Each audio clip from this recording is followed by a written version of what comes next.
Hello, everyone, and welcome to another stream. I hope you guys are doing well today. I'm doing all right.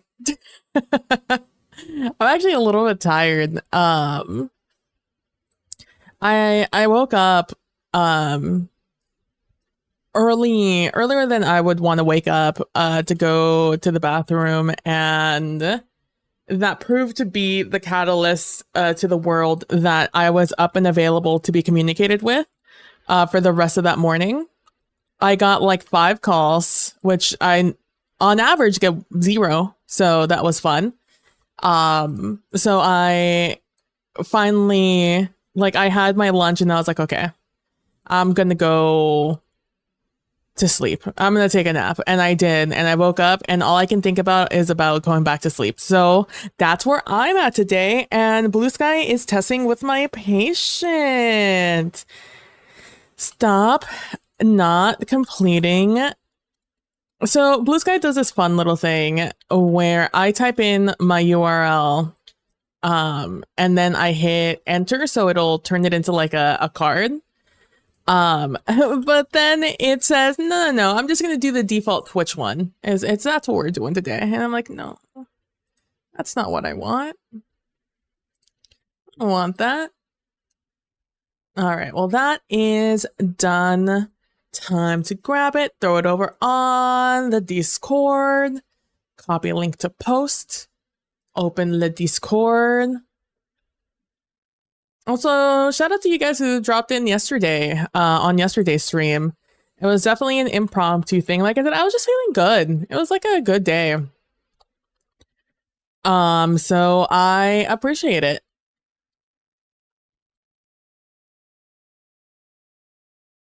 Twitch.tv/PB plays inside. Yes, that is me. Me, PB. All right, there we go. Oh, where's the screen? There it is. Okay. All right, today, full speed ahead on these. Oh, I thought that Spotify messed up. Today, just full speed ahead on the art for these cards because I had full intention of working on them this weekend, and I instead chose not to. So, in my mind, I'm behind schedule. There's a lot of things. Like I said, like the 48 hours that exist as the weekend are simply just not long enough. I always think like, hey, I can get so much done in the weekend. I'm going to have so much free time. And then I end up actually doing nothing on the weekend instead. All right, I'm just opening up. Is this a playlist I want to listen to? I want to move everything so I can work on this tablet.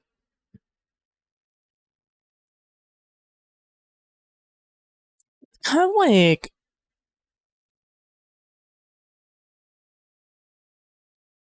just like sad.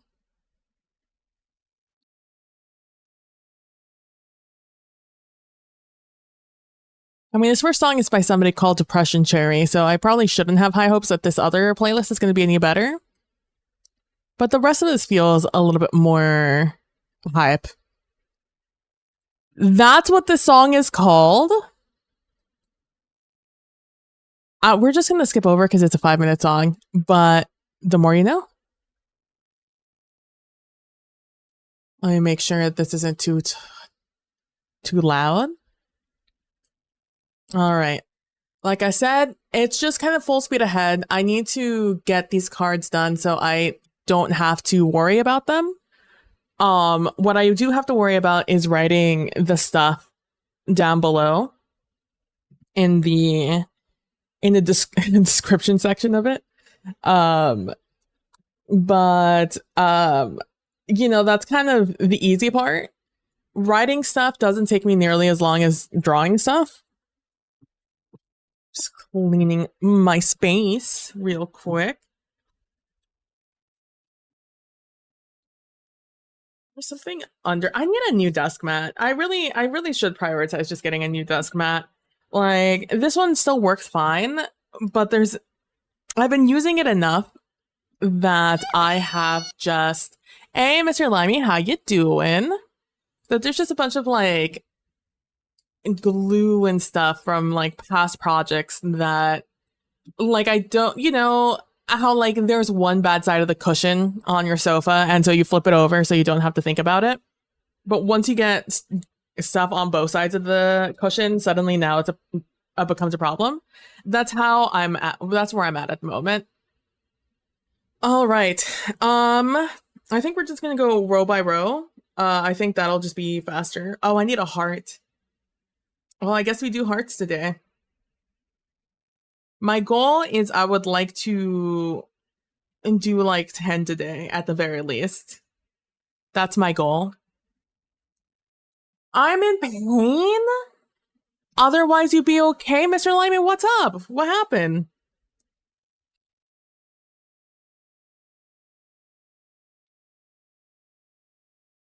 Do we need to be concerned?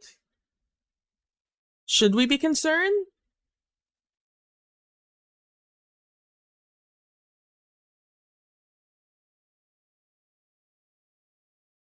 Both your knees are fucked? Pre-existing or new issue, Mr. Limey?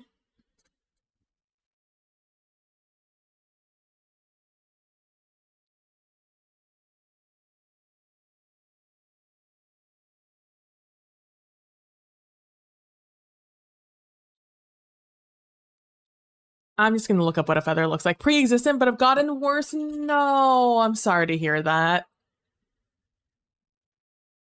I am very sorry to hear that. I also have shitty knees from past issues. And it's definitely mine are exasperated by weather conditions though. I don't normally have to worry about them on a day-to-day. Unless I do anything strenuous. In that case, I do then have to worry about them. But I'm so sorry to hear that, Mr. Limey. That sucks.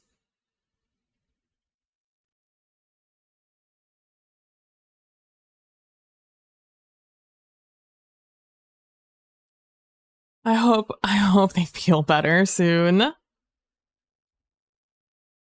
They stop bothering you like the bunch of bums they are.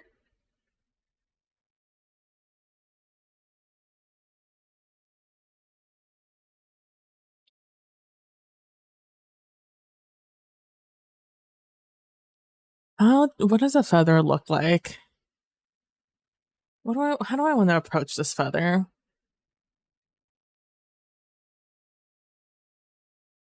What happens if I look up pillow feather? Let's hope nothing bad pops up. Oh, nothing bad popped up. Let's go.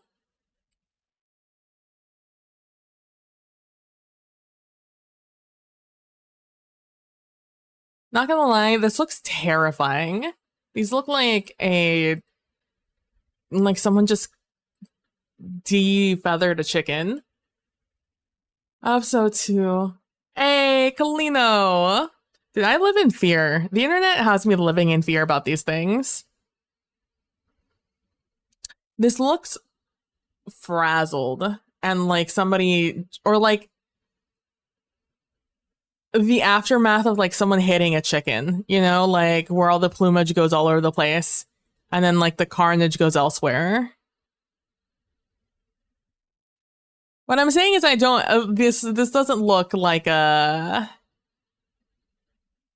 like something I'd ever want. This looks kind of terrifying.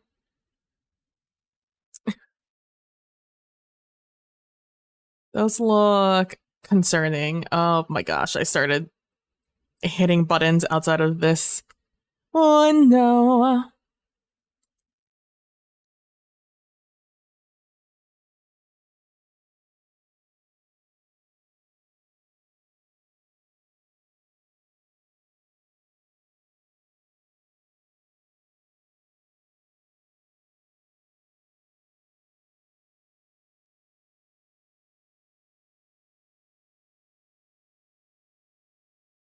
Hi, Kalino. Did I say hi, Callan? Hi, Kalino. How you doing?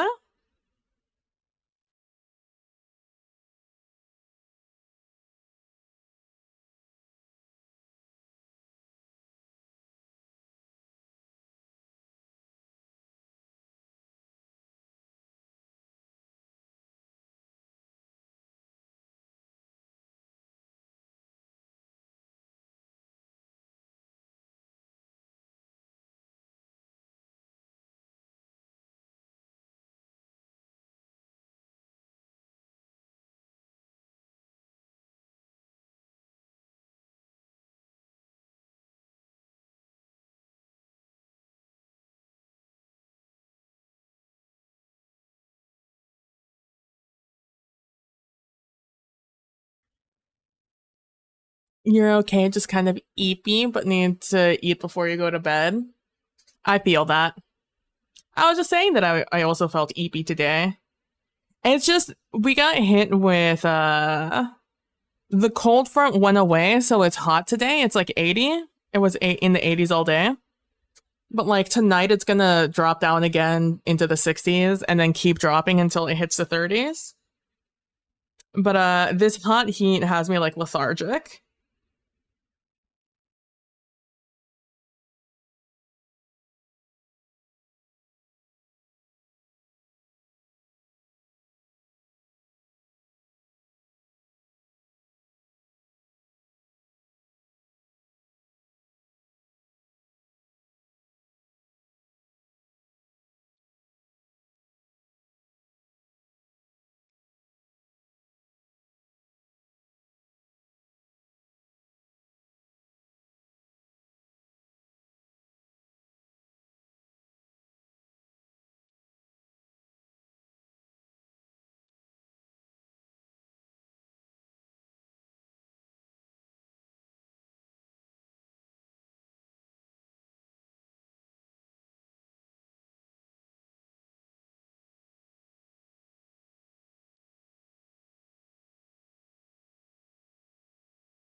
The only thing I wish about this pen is that it had sensitivity.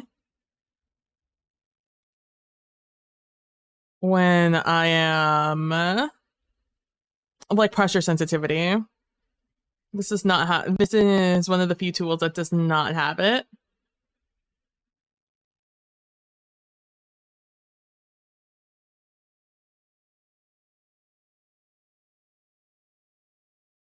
Which tend to be annoying because that means that I have to like adjust the pen every single time I want to do something. Thankfully, I'm not waking up at 5. Did you have to wake up today at 5?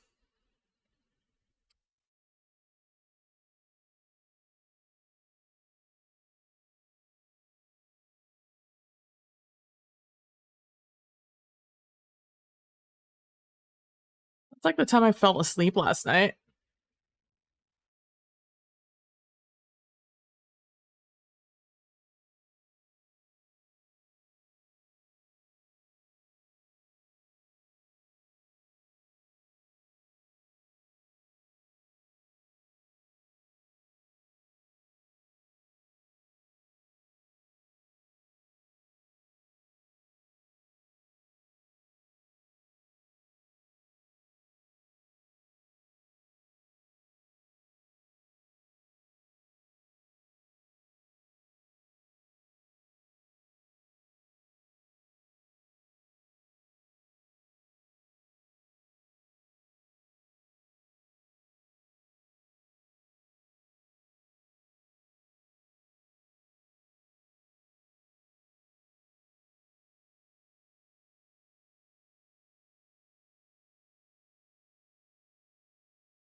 I've been waking up early AF for the past 2 weeks. Why, Kalino? Just for funsies, or?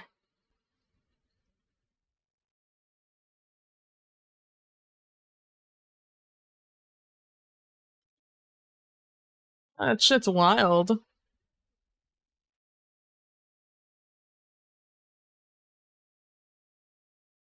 You know, that explains why you've replied to something super early. Or reacted to things super early in the morning. Because you're an hour ahead of me, so yeah, define early. True.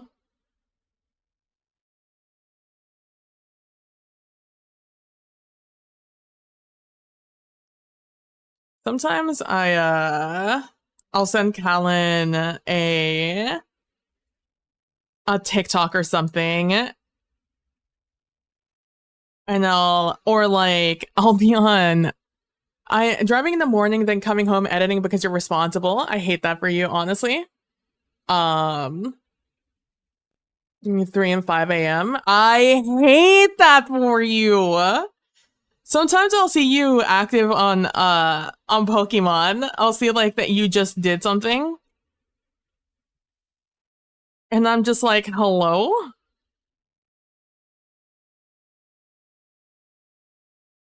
Think like I guess he couldn't sleep?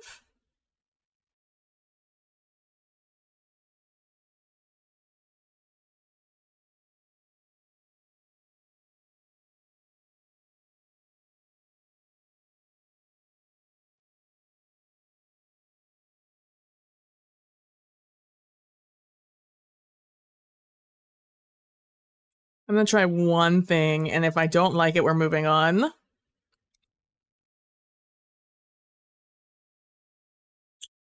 Okay. This is gonna be a little more difficult than I thought it was gonna be originally. I forgot that this is not above a layer.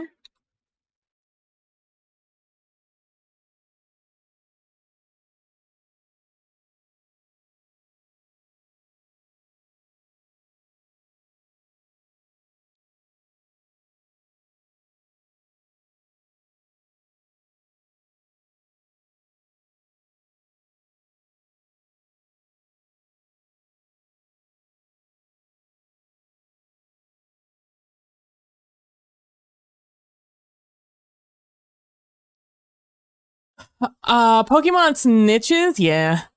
Oh my god, Nightbot, shout out. Pokemon switches, but then again, I should not say anything. It's 3 a.m. right now, and I should start work in 2 hours. Mr. Limey. Not like this. It's the way sometimes Mr. Limey sometimes pops up in my streams as he's leaving for work.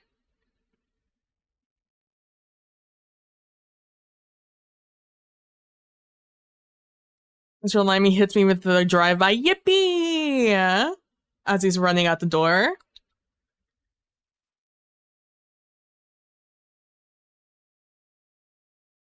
Honestly, very happy to see that your priorities are straight.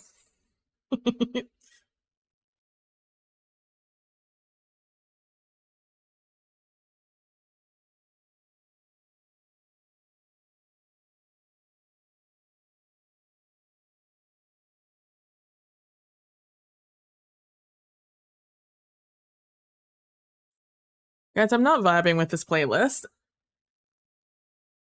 I keep trying to enjoy the like chill vibe of it, but I'm not vibing with it.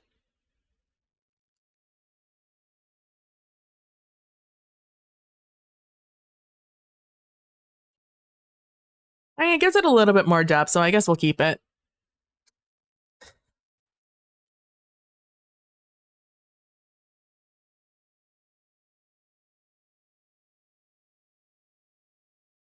We're switching this up. We're switching it up. We're switching it up. I love you, Billy, but I can't. It's just I'm not in this energy tonight.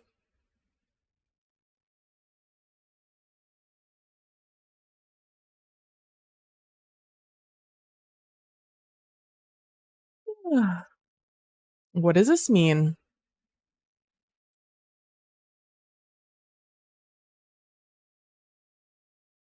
Did you guys watch Dochi's have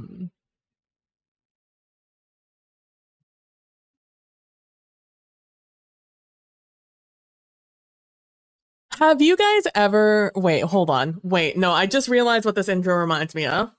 I just um realized what this reminds me of. This intro.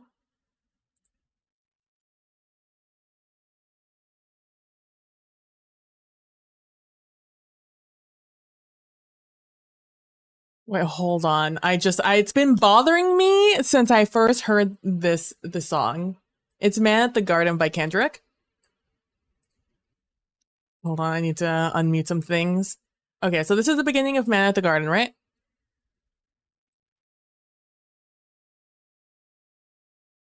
Sorry, I'll restart it.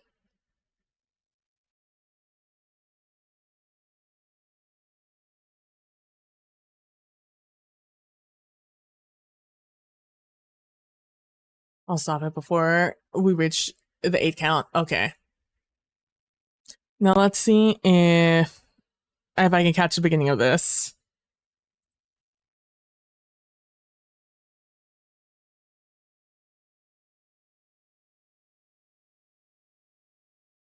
Very low key. Have you guys ever watched this video? It's Maggie Rogers. If Pharrell goes to this class in Lord knows where, some music school, probably NYC, or NYU, and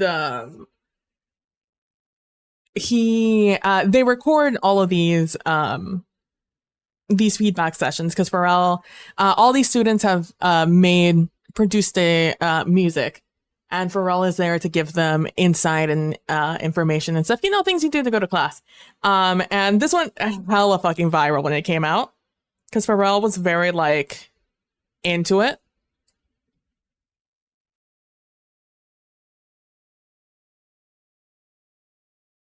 Doesn't that intro sound a little bit like it? I think that's like the vibe the entire time. I do not think this is a reference to this, but it 1,000% reminds me of the song, the intro of that song.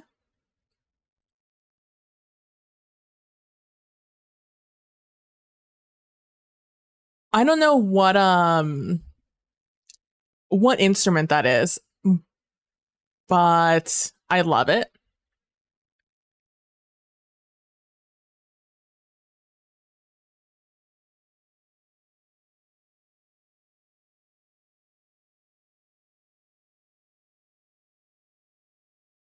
Also, let me just show you because Pharrell's impressed this entire time. It's why it went viral. This is when Pharrell was very popular. This was like happy-ish time.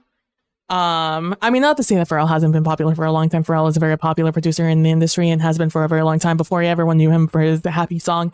But I'm just saying that this was when everybody started to learn, like mainstream picked up on who Pharrell was. Also, I think this was around the time of The Hat, so I just love his little look, and Maggie is so just like anxious about it all. Look at him. Look at his little damn, what am I listening to? This is so good. And Maggie's just like, I'm gonna vibe to my song, but also like how you reacting. Anyways, this song goes ahead and becomes a number one hit when she fully releases it. And she's very popular. She's I think either she just finished her tour or she's going back on tour. Add soon. But yeah, so I'm just gonna restart this. Oh, it's also slower. Man in the Garden. I don't know what instrument this is. It's some sort of drum. I just don't know what it is. I mean, like synth-wise, but we know what I'm saying. Maybe I'll feel this a little bit more. Hold on, I need to put feathers back on my screen. Like I said, none of the rest of the song sounds like it, but that intro was just so reminiscent of something.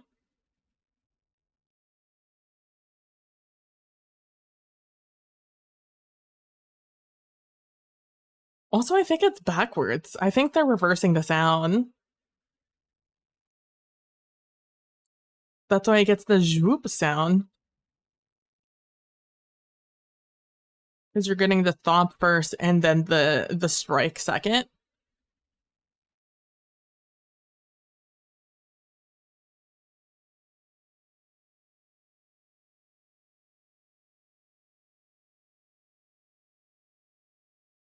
I forgot to fix these little doot at the end of these, and I need to do that.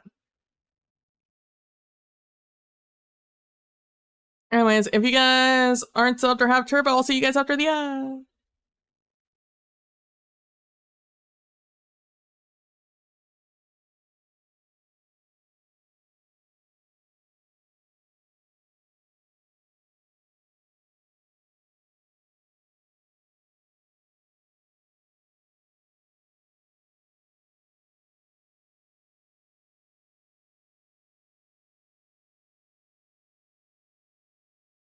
I'm just gonna do tiny feathers off in the corners.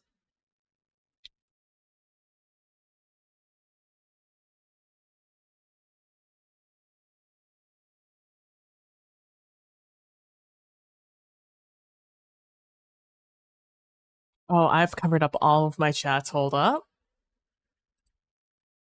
And you guys didn't say anything, but it makes me more comfortable knowing that I can see ads or ads seeing the chat.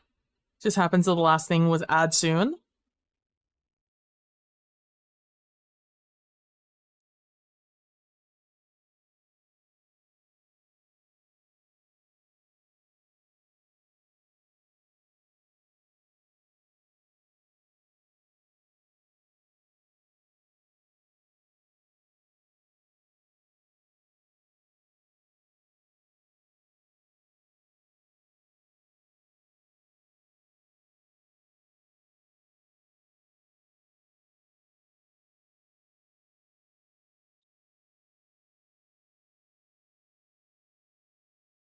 Every time Kendrick talks about teaching about his child or like teaching children a lesson or something, I'm just continuously.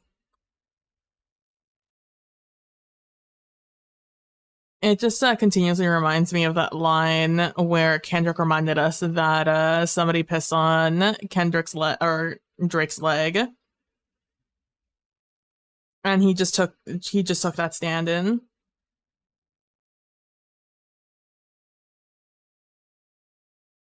Like, I know this information was already known, but I feel like we continue to gloss over it a little too fast.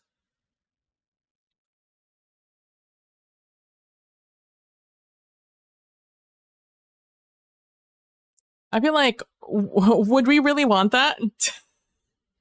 To discuss, to just, that fact that we just moved on so fast from that fact? I'm just like, I feel like that just has to tell you everything about who Drake is as a person. Like, I mean, honestly, you just listen to Drake's music and you know that he's not hard, you know? He's just like a city party guy. But his continued insistence of being seen as someone who is in fact hard is just continuously more hilarious the more you remember about the entirety of his past.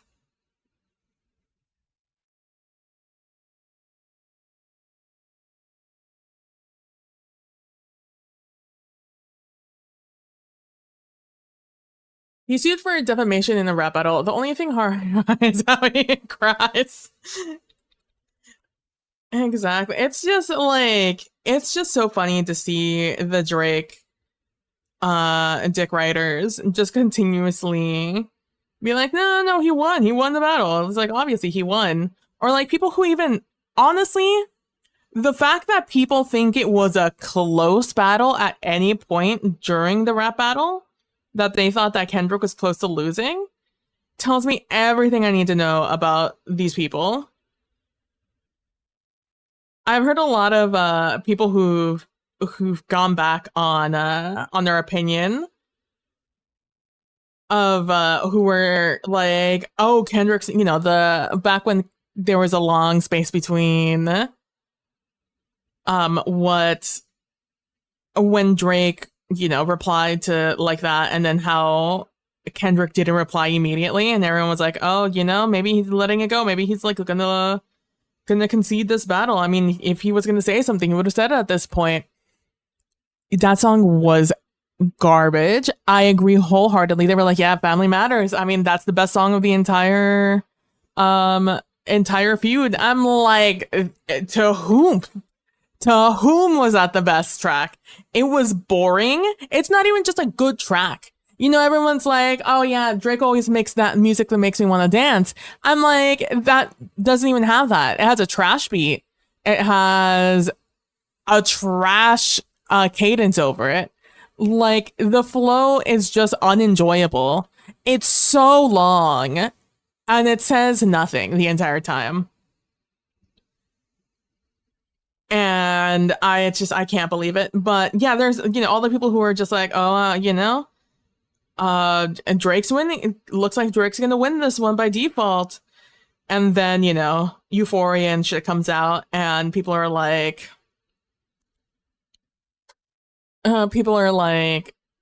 going back and trying to change what they said. I'm like, no, no, no, no, no. It's on record what you said. You said that you thought that Kendrick was gonna lose because it was a good track. I'm like, no, no, stick to your guns, stick to your guns. And it's like, if you're gonna say it with your chest, Don't bitch out now. Just because you're wrong, don't bitch out now.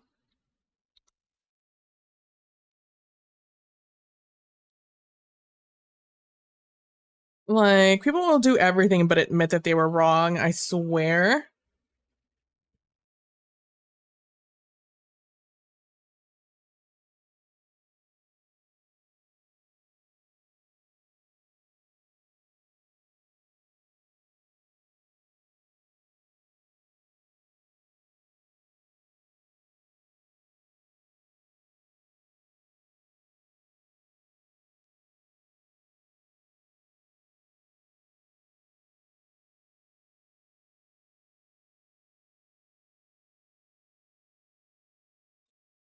I don't think I told you this, but I think this whole year and the next are coup de grace for Kendrick. I think you think Kendrick might retire?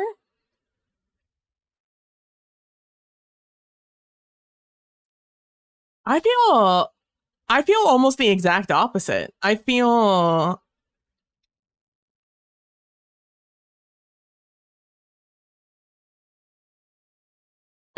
like we're entering like a renaissance for Kendrick.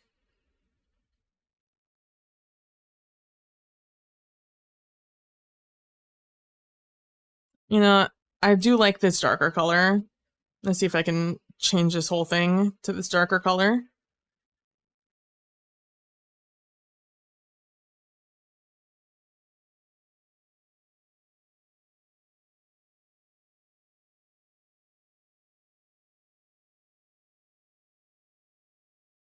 What do you think is going to retire? IDK, it just feels like he may stop after this. That he may go to the next part of his career away from music. I just don't know, like, what a Kendrick away from music is like. I feel like he has it, like, I feel like it's one of those things that it's in his soul that he can't just, like, not do?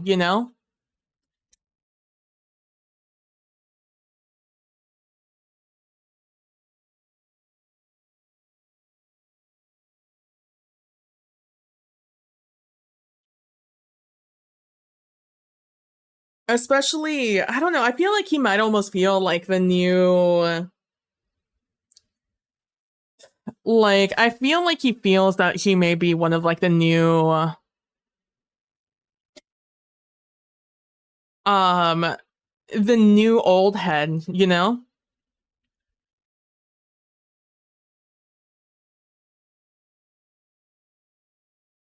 But I don't think in good conscience he can leave the game with what it's like right now. I think he's too wildly dissatisfied with he's too dissatisfied with what the music industry has been. I just feel he's like a little young to want to do that. I can see your perspective though. Well, not away from music, but the next project is going to be his last big one. He'll definitely still be around. I I can see how you feel that way. I definitely disagree, but I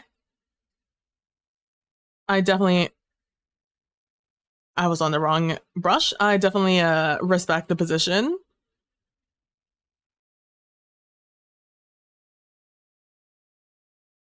I just think he's a little young?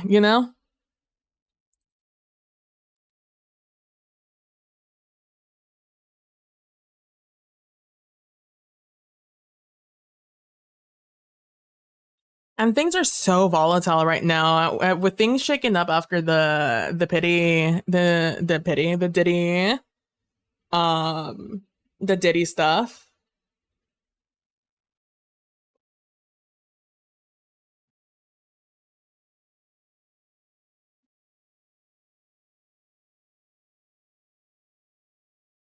True, he's only like what, 37, 38? Yeah. If that even. 37, yeah. I feel like he has two good ones.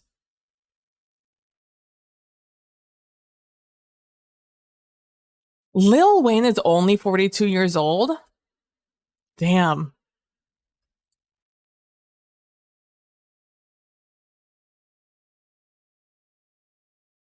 I feel like I think that he has two more. I think he's got two more big albums in him before he winds down.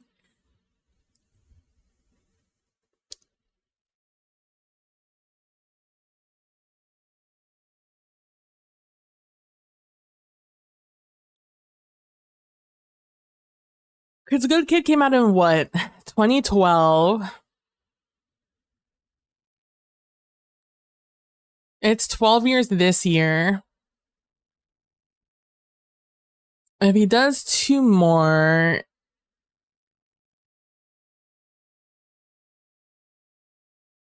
I think he does 2 years in between each one. I mean, how long was it since Big Steppers? How, when did that come out? Kendrick Lamar albums.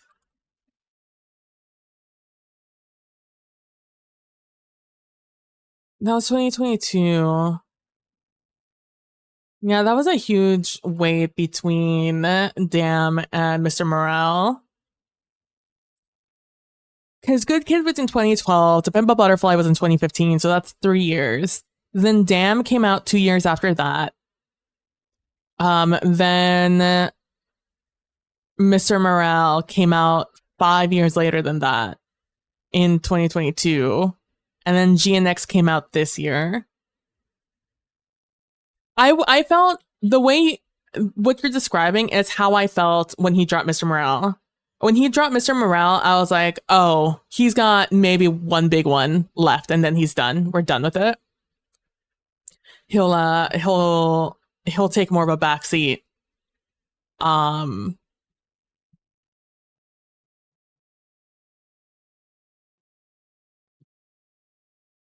But after GNX, and I honestly, like, straight up, when people say that Drake woke up a sleeping giant, they like, it's in, like, genuinely. I think that Kendrick was kind of just happy to just kind of fade out a little bit. Thank you for the follow.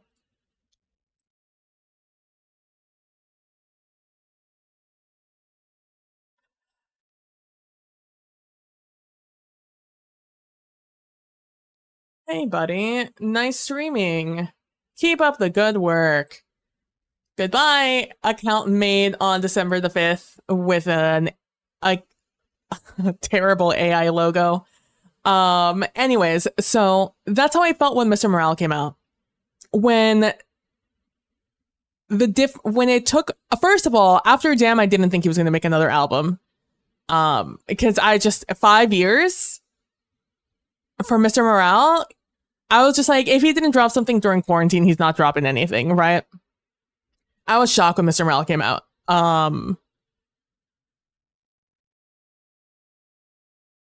But like, and then after he dropped it, I was like, he's done. He's done for. But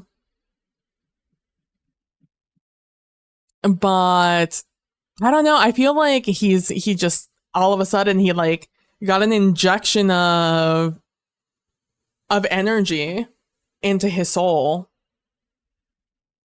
I mean, he's always been one of the best pens in the game. But I never would have thought that Kendrick was going to get the Super Bowl. I never would have guessed. If you would have asked me of the tops who I thought was going to do the Super Bowl, Kendrick was not going to be one of my guesses. I just thought that his time had come and gone, you know? If he didn't get it when he dropped Damn, he wasn't going to get it, you know?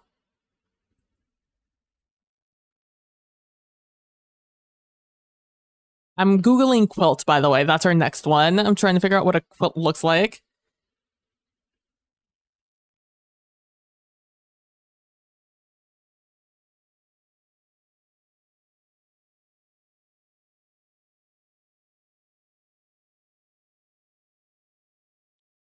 Yeah, Mr. Morale was 2 years ago.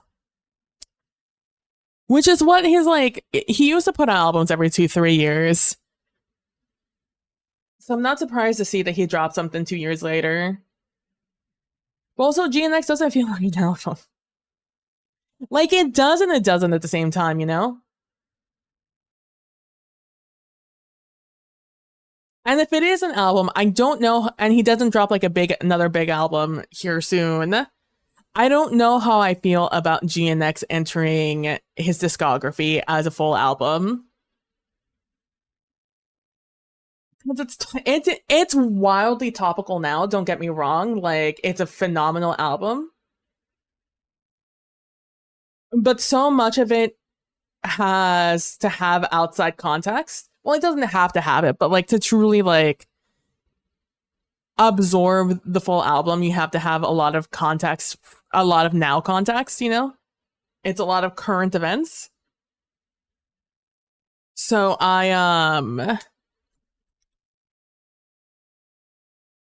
don't like it as a full album when like Damn, Mr. Morale,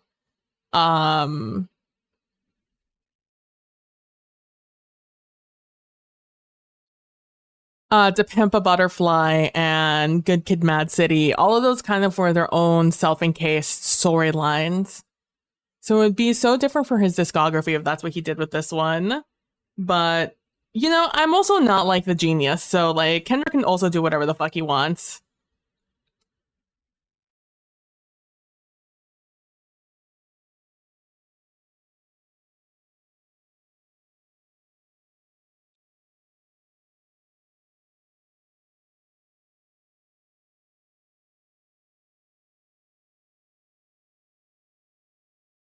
I need to move that boop up.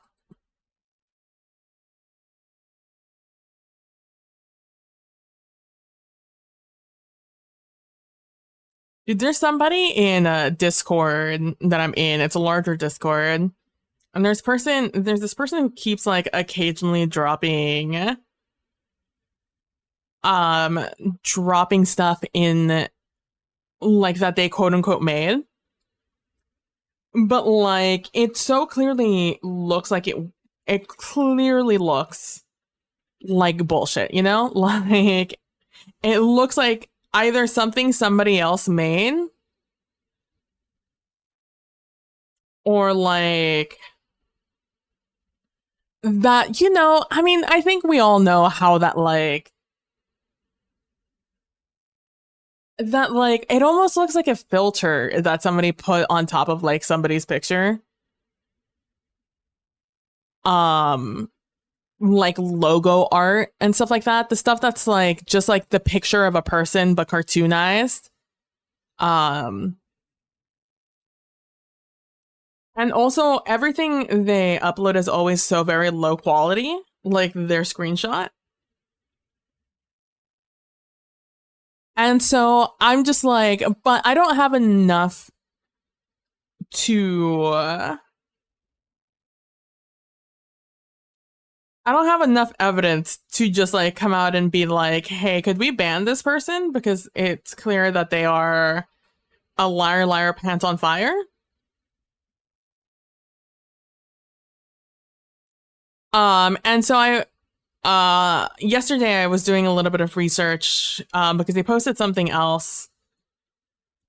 And now it's just like the quality of your quote unquote art is not up to standards to what like we're seeing right now.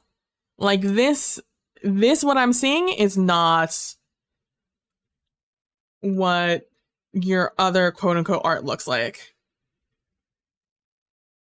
Their account is newish, so I was looking into it, and I first of all I found out that there are art networks. Hey, do you guys remember where when YouTube was full of a bunch of media networks that would con creators out of their money in the name of like more exposure and whatever?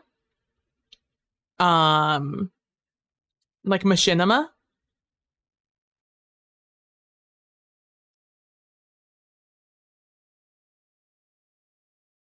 Oh, I love the ad libs in the song. They're so fucking funny.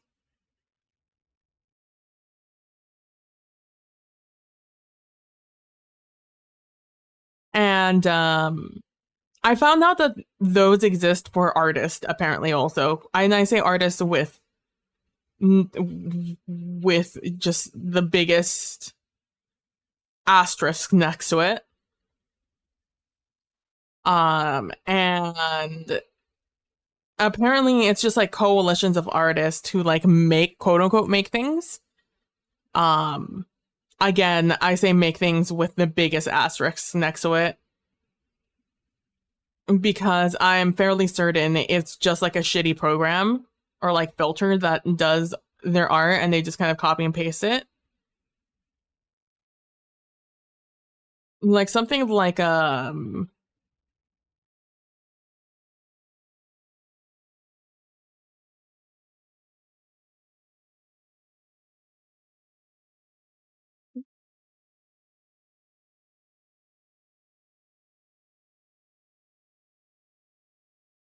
damn.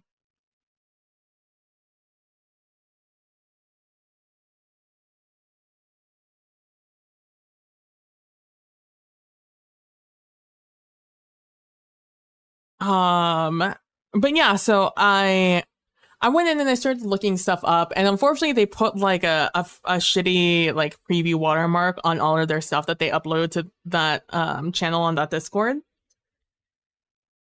And what really got me thinking is that their most recent one is has a different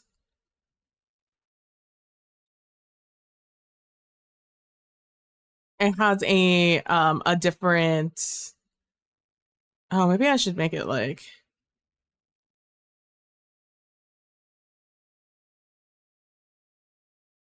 a different watermark, and that's what once again is kind of spurred me forward to try and figure out who this person is stealing from and that they are in fact just a bot.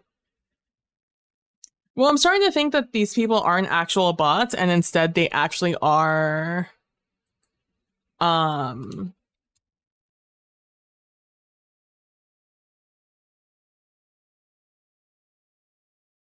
people who are behind these things, which I guess makes sense.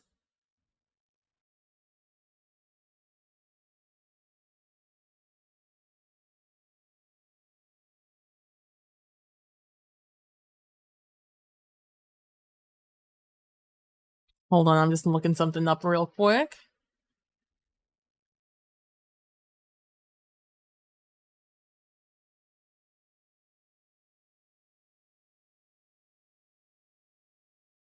And yeah, so I'm fully convinced that this person is a bot or like one of these.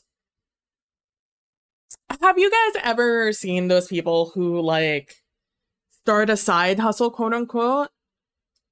And it's literally they have an idea, they hire somebody to do that job, pay them less, and then take the take a cut from their work. And all they do is kind of set up a program to to get the machine rolling. And then they're like, I did the side hustle. I'm a I don't know, a music editor or whatever, and they're not. They just hired people to do that job.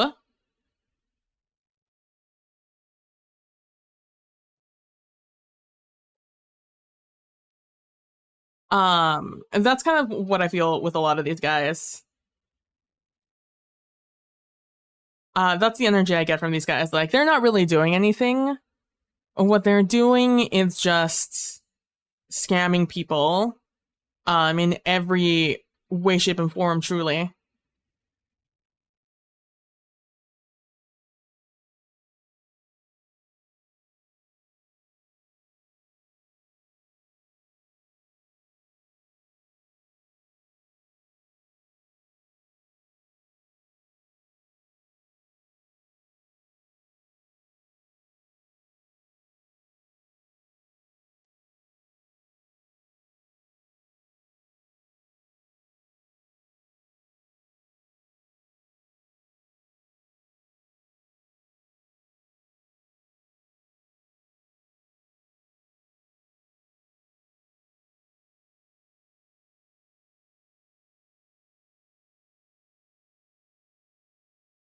Anyways, I'm doing an investigation to try and figure out if this person's a bot, is essentially what I'm trying to say.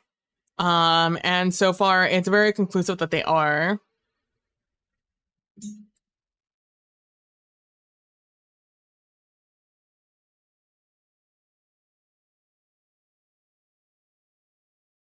And the petty side of me wants to be like, it's like, oh wow, that's very impressive work. Um, I'm sure your client definitely thinks so, other name, but they wouldn't know. The thing is that they wouldn't know. Because they're not like the artists that they're stealing from are so tiny. Or don't exist anymore because it's like that shitty logo stuff. Which is already like red flag, you know?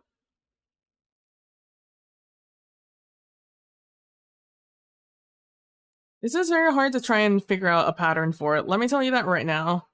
If I just do this.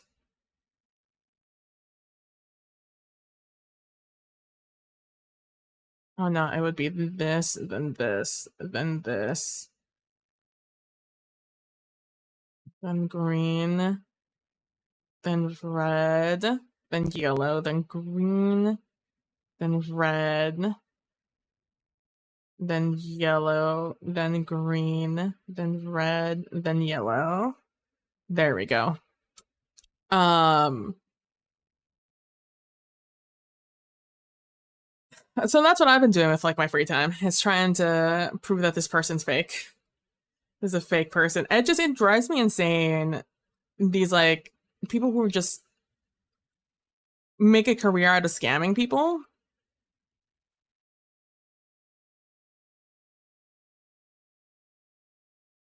That shit pisses me right the fuck off.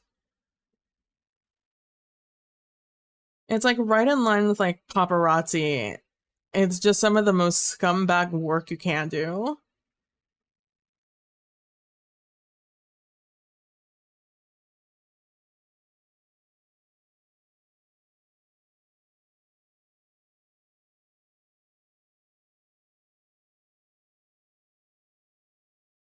Like you could have chosen to do quite literally anything, and instead you're choosing to scam people out of their money. And then they like just never have a good reason either. And it's just like their excuse is I just didn't want to work.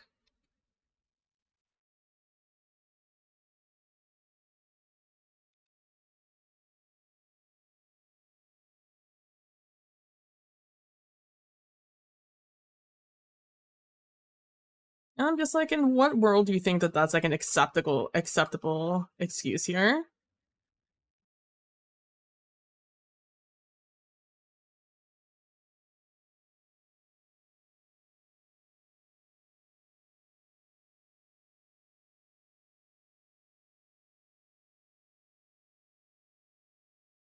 Also, apparently they caught the guy who killed the healthcare worker, and TikTok served a one of the press conferences, one of the police conferences that somebody did, and it's just like, God, what did the sheriff say? And he said something like, it's like no matter what, um we should be appalled that a man got killed. Like, no one should be happy or whatever that a man got killed in broad daylight. I'm like, no. A man didn't die. A man wasn't killed. A monster was killed, and we don't feel bad about monsters dying. Allegedly. Yeah, I heard that. Fucking snitches, man. I also have seen the photo that they put up of the guy. They're definitely sticking with this guy was in a hostel and flirted with that barista, and I'm just like, fam, that's not him. Like, that's 1,000% not the guy. Like, maybe it's the guy who flirted with that barista. But that doesn't look like the guy. Like, maybe that's just me. Maybe that's just wishful thinking, but I don't think that's the guy. And then they keep like finding information like on his Goodreads or whatever that like he read he left a review on some something he read, and it was something along the lines of, also, hi Boudin and Sphinx, I hope y'all are doing well. Something along the lines of just like, you know, oh, it was like the Unabomber, I think, and it was just like, you know, this guy is clearly off his rocker, but like in this situation, I totally understand why he did what he did or something like that. Sometimes this is what you have to do to get things happening. I'm like, that's not really damning information. That's not an unpopular opinion, I feel. Also, especially not from a youngish man. I fear we don't understand the radicalization of young men. It just usually works in the favor of rich old white men. But obviously it didn't work out in their favor this time. And a tenth the resources weren't spent on a teen who was killed in the same day in the same city exactly. McVeigh's manifesto. Yeah. It was yeah, I just straight up don't believe that this guy that they picked up is the actual killer. I 1,000% feel like he's just a scapegoat. He just doesn't look like the guy. I don't know what to tell you. Like, they keep putting up both photos, one from the surveillance camera and one from and that picture from, like, I don't know, his university or whatever. I don't fucking know where that picture comes from. Or like, no, they keep putting the picture of the actual shooter and then a picture of this guy flirting with a barista. And I'm just like, those aren't the same person. He doesn't have the same jacket on. He doesn't have the same backpack on. He doesn't even have the same eyebrows or forehead as the other guy. I don't know. Maybe it's just a really old photo and like he looks like that now. I don't fucking know, man. Yeah, 20-somethings have polemic politics. Go figure. It is yeah, it's wild. I mean, we'll see what comes out, but I definitely don't think, I think they're trying to get the actual killer to come out by, like, because they know he has, you know, a conscience. So they're just like, oh, he's not gonna let this kid take the fall.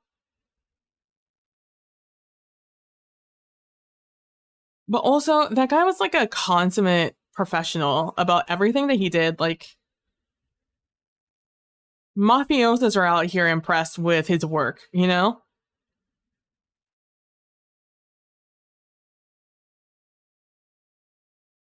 So, like, I don't fucking know, man. Like, they keep just, also, like, they keep going from, like, not having anything to, like, oh, we caught him. I don't know if I believe it, you know?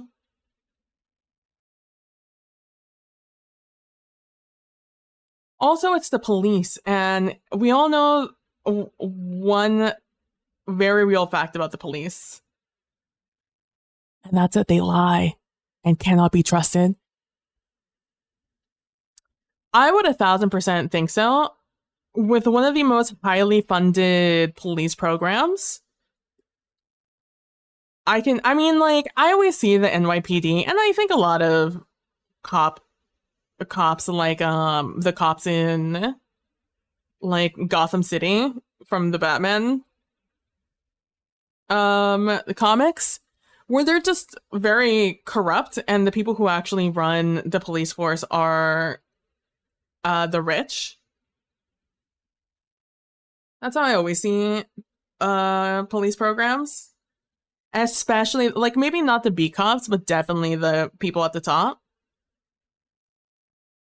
You know, no matter how much propaganda they give us in sitcoms, it doesn't, like, change the fact of reality here, you know?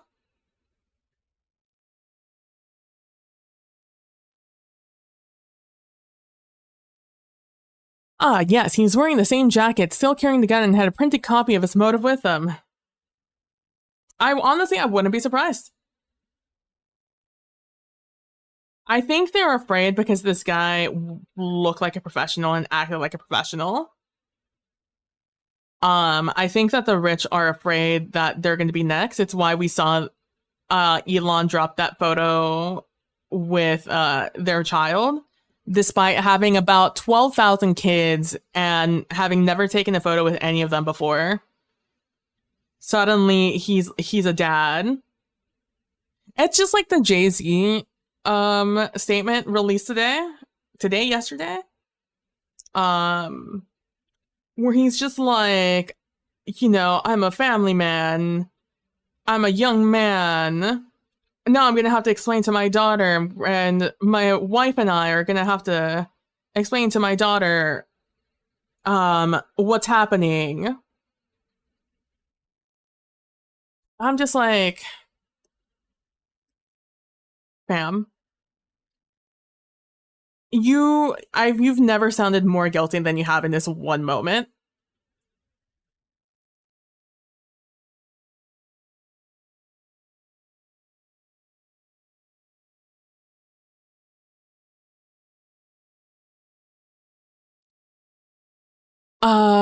They're legit saying that, yeah, it's just like, I think that's the, like, crux of it all. It's like, they're afraid this isn't one and done based off of the evidence. And also, I think they're mostly afraid, I think, by the public response. Because they released the footage of the guy getting gunned down, and they expected people to be sympathetic to this man who was murdered. They were like, this man was a husband and had children. And, like, once again, a monster who's killed millions of people with his greedy policies.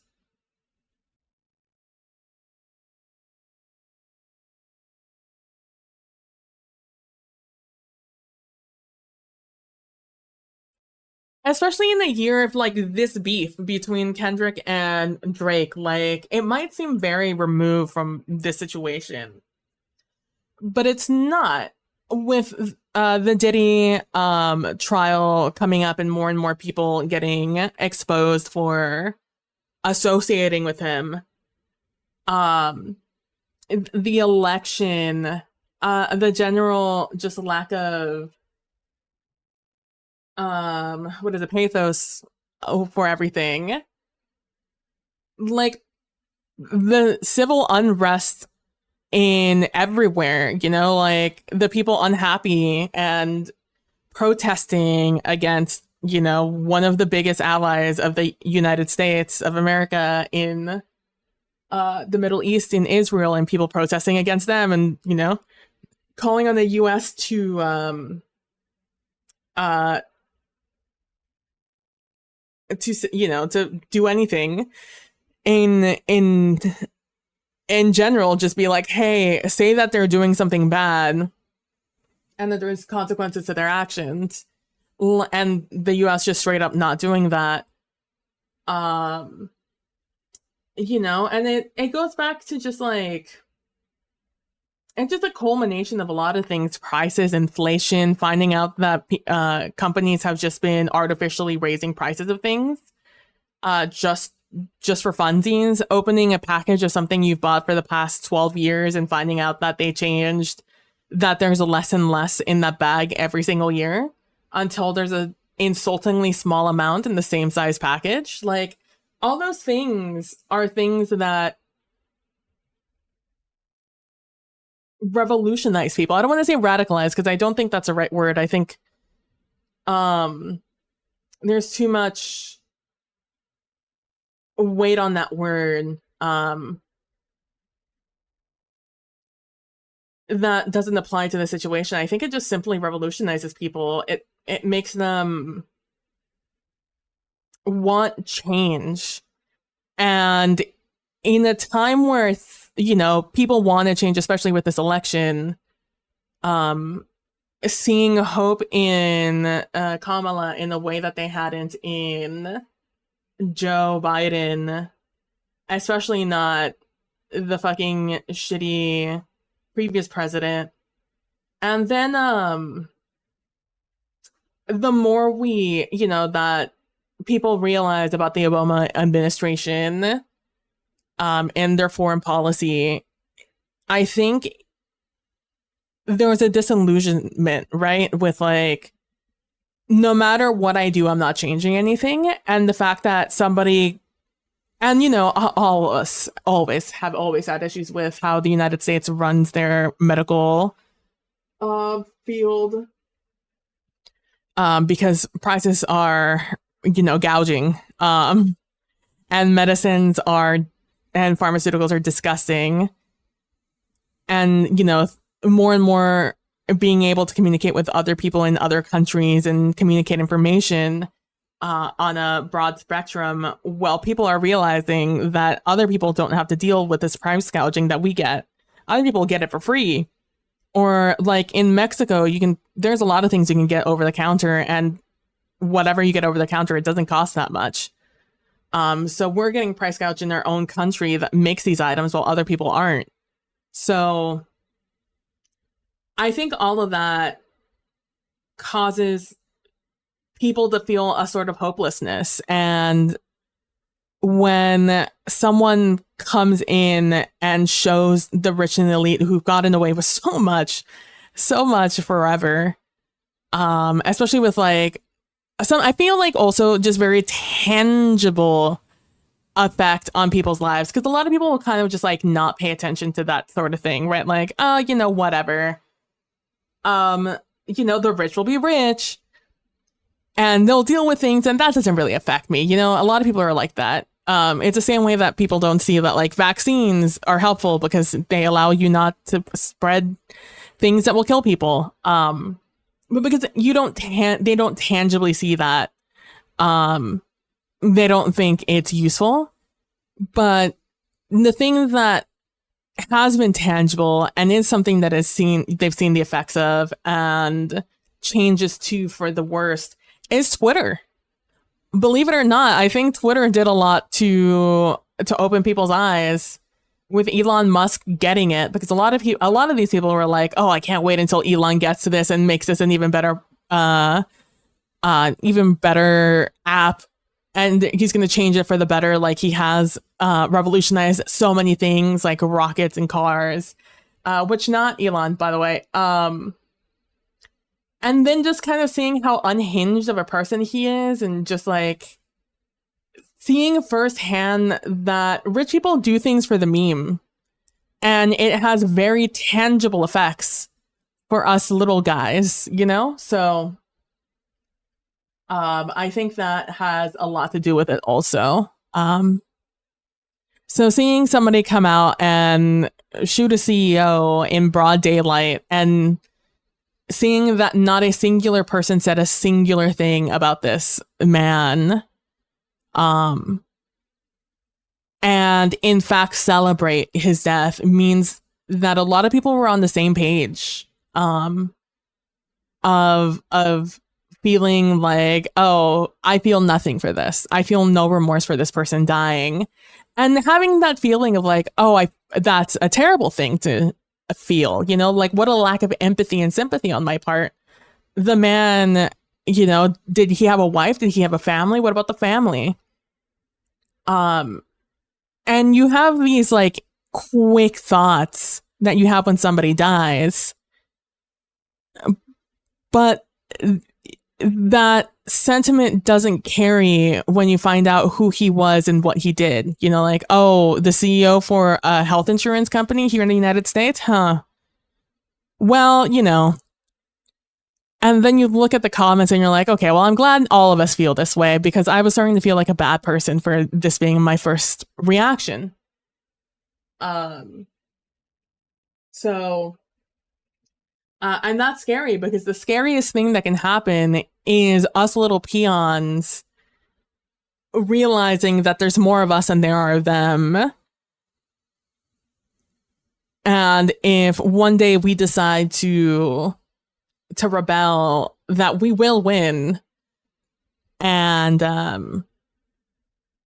if it goes all out at a very high cost. And let me tell you, rich people love their little luxuries. Rich people cannot live without their little luxuries. So the idea of having to do that kind of thing is more realistic and more tedious than we believe, which is why the fact that no one is helping this system in which, you know, they have worked tirelessly to make everyone believe that it's a system that is for the people, by the people. Because like they're just regular people just like you, working to make your community a better place. And people no longer and you know, doing all this stuff to have propaganda on TV.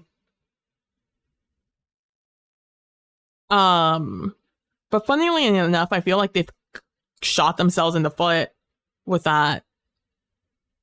Yeah, even people on the right. Yeah, because like at the end of the day, us normal people don't have that much not in common. The only thing that separates us when it comes to politics is what you believe is the best way to approach fixing everything. Because at the end of the day, that's what everyone wants. They want not this. Where we are is just not it. But because they attach social issues to it, that's where the divide starts happening. And because of pre-existing, if you have a pre-existing phone chain, essentially, that spreads all the information you want people to receive, then it is very easy for you to spread any information you want through that same chain.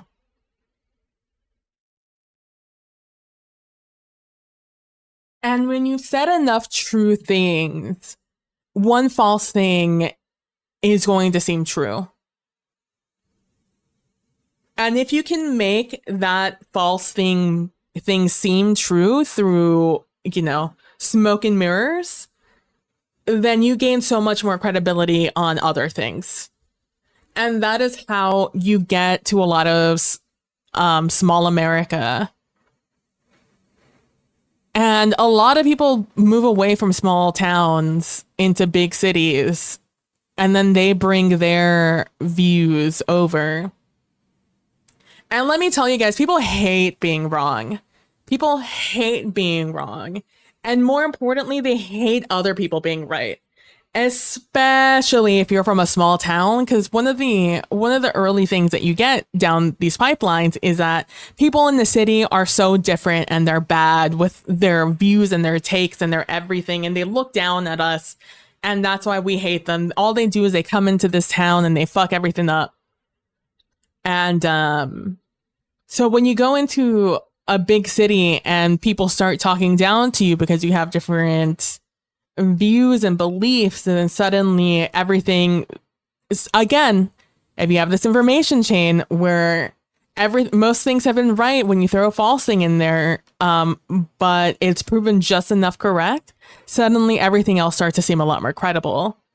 So then these people start having doubts on everything. And their politics don't shift with that of the city, and that's how you get like 50-50 cities that are struggling, because then that just becomes a little bit of a disease. The more power this person gets, the more that they start spreading their propaganda.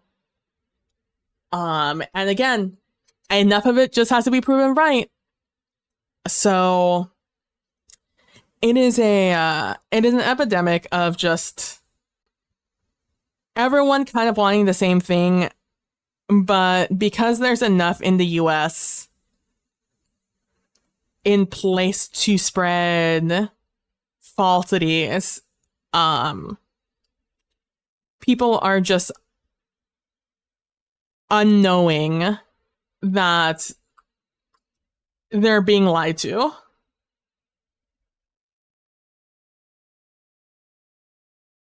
Anyways, that's my take on it. I don't think the guy is the killer. I think it's a scapegoat because the guys at the top are being pressured and are scared at the reactions by us, the little peons.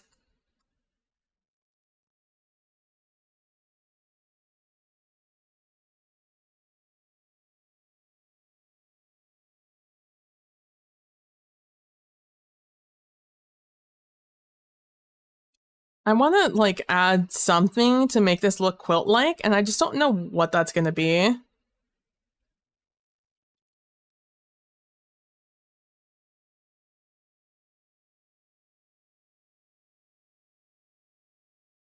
don't know what to make this look more quilt-like, I'll be honest with you. The pictures I'm looking of quilts aren't really helping. They have depth to them, but I don't know how to add depth to this.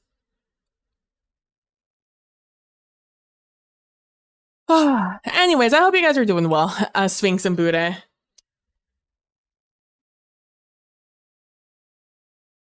Also, don't forget to drink some water and stretch.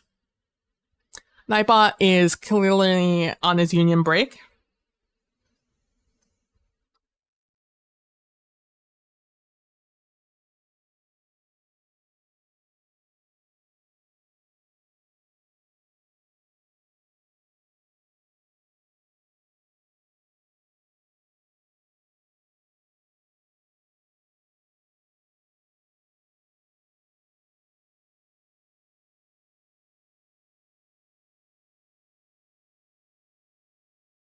What if I do this and I make the inside a different color?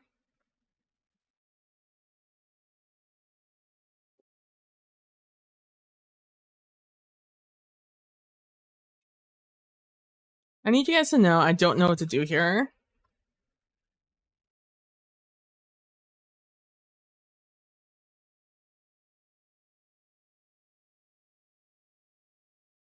I'm gonna do this and I'm gonna look at pictures of quilts again, and I'm gonna try and get a better idea.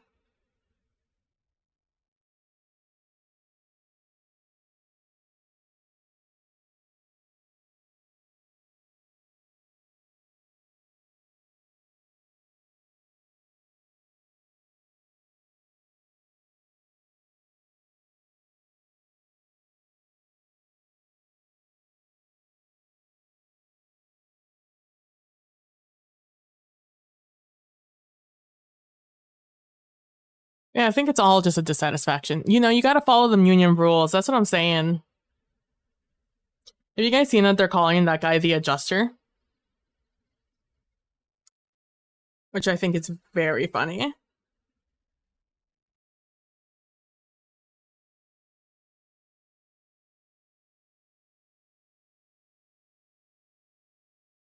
Alright, I'm gonna look at quilts again. Hold on.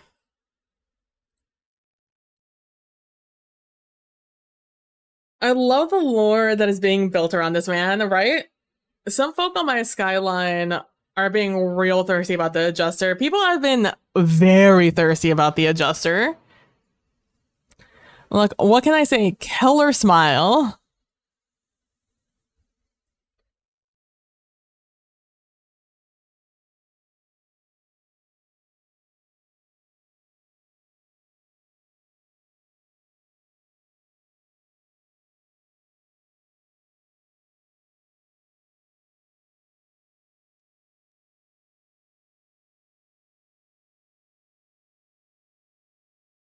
Large call. Misogyny level 2. The term MILF. Oh my god. I wonder if they catch the other elves. Maybe they'll say the same thing about a DILF or a GILF.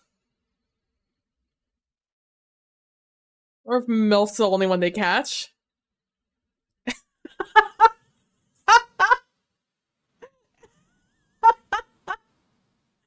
Name calling level 1. You even got a pop up for that one. That's so funny. You're a MILF.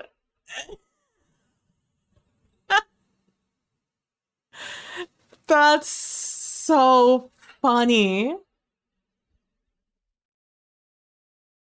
There was something I wrote over on other Doc's channel when we were gaming on Tuesday. And I wrote something and Automod caught it. I don't remember what it was. And Doc was so apologetic to me. And I'm like, Doc, you don't have to you don't have to be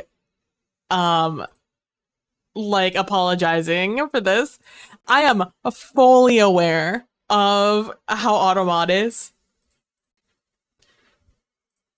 You know, and they're fighting the good fight, but sometimes, man, it's just so. I find Automod pop ups way funnier than not.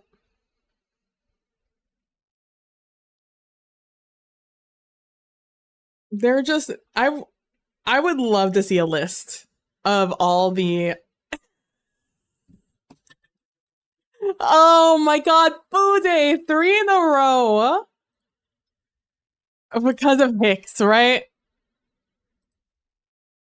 Allow. Oh, I've already done it. I got caught out for talking about Fred Hicks. That's wild.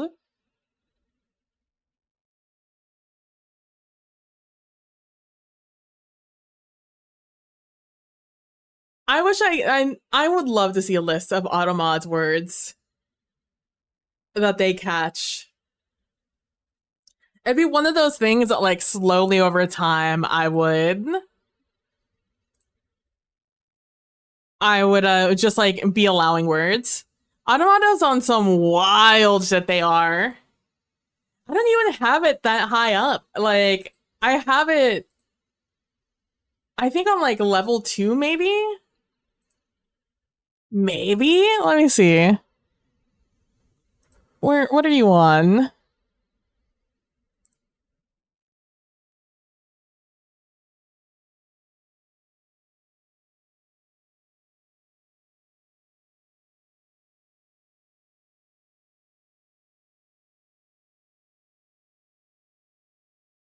Yeah, bullying. I have less filtering on that. Sexual harassment. I have no filtering on. Some filtering on sexuality, sex, and gender. Some filtering on misogyny. I have some filtering on basically everything.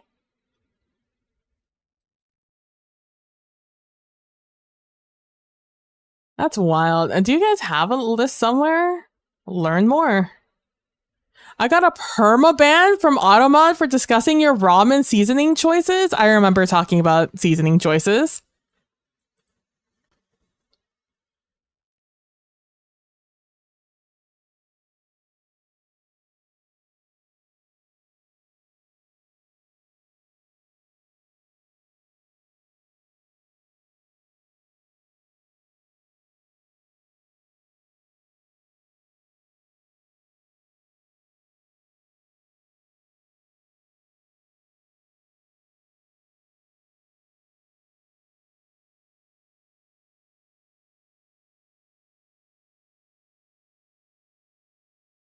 I'm reading the article to see if they give me a link to the words.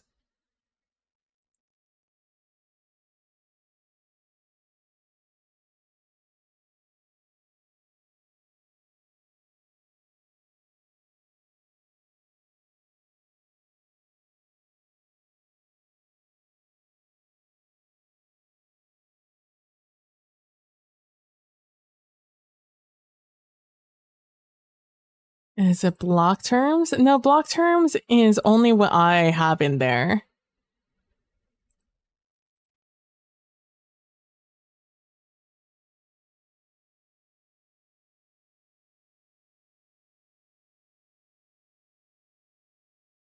These aren't permanent when I say allow?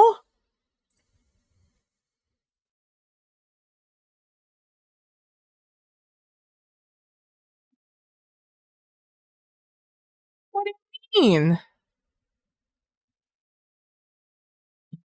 Oh, cumin, right, because of the cum in it. Right. Yeah, Hanamad is like, ooh. The season was understandable for a bop, but that was a full-on ban. It's still very funny.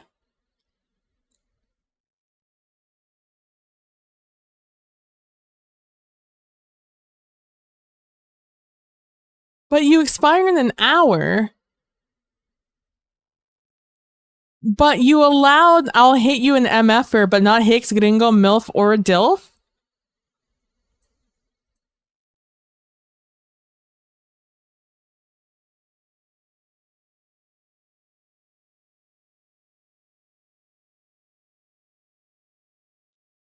I'm so confused.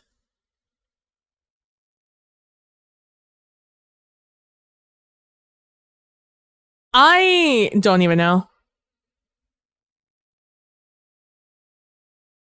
I don't know. I have an incredible talent for stumbling into auto mods like I'm Mr. Magoo or something. That's wild.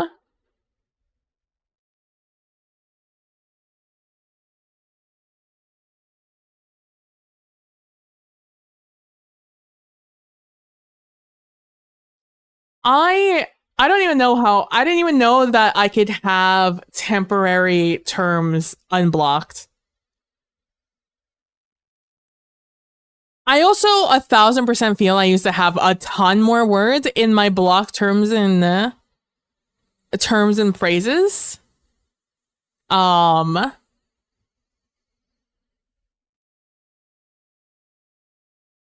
the only thing I have blocked is cheap viewers.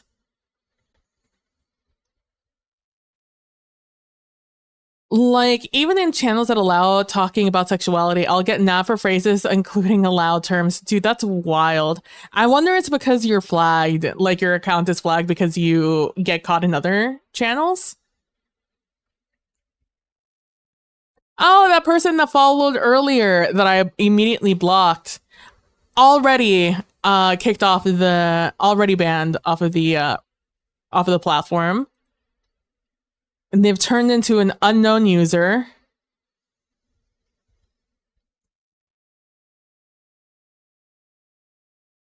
Dude, that's wild. I don't know, man. I might have to look into that.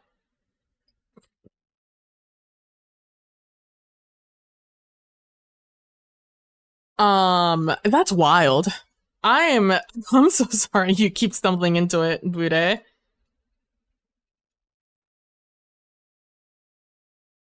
I think that's about as good as we're gonna get. While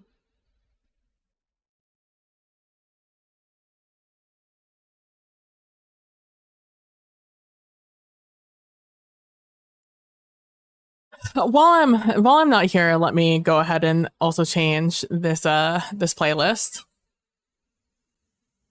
It's alright. It's just I'm not like I don't know. I need a little bit more. I need a little more energy.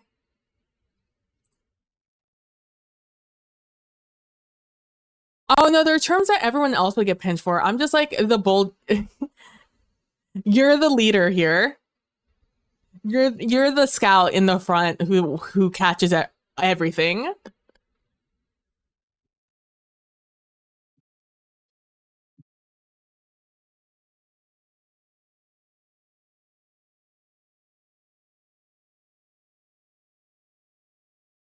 Oh, what did McDonald's do?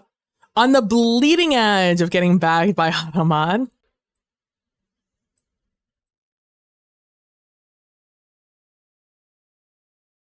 It was a McDonald's employee that apparently snitched on this guy.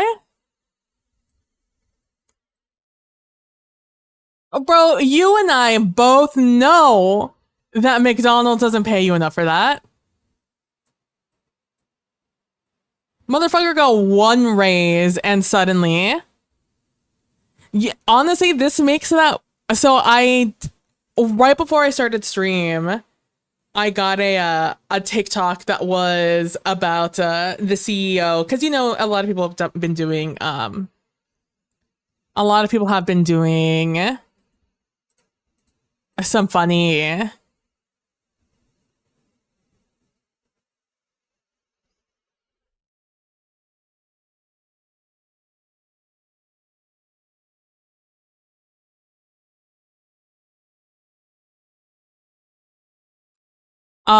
sorry, I'm suddenly reading through this and this is all very funny. Oh, he does look a lot like Dave Franco. What was I gonna say? I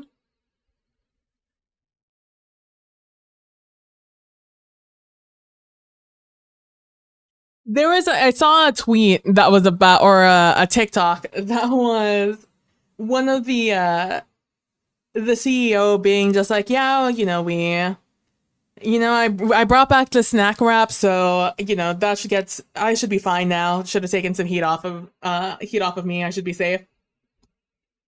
And he gets a call. Eyes pop open, and it's like, they did what?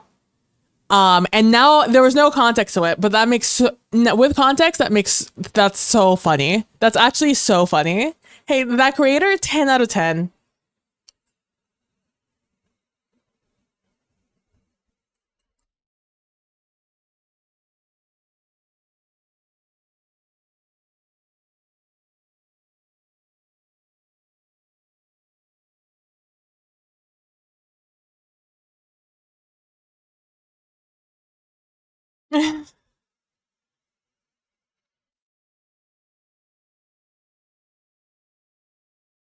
I I'm kind of obsessed with, again, I don't think this kid is the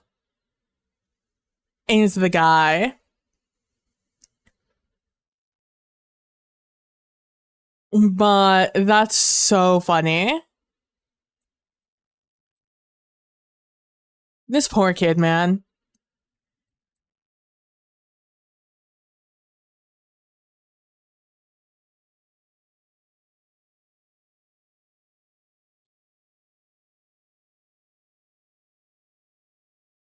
Not Chalamet enough. That's what I'm saying. Oh, too much James Franco.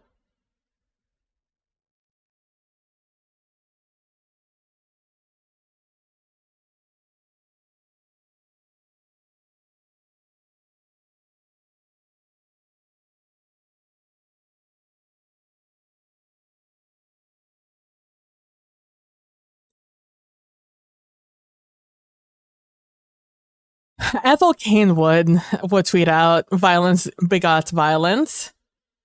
My cat is so upset. You know what? We're all very upset, Kitty. What's this guy's name? Luigi Mangione? Um, I get it.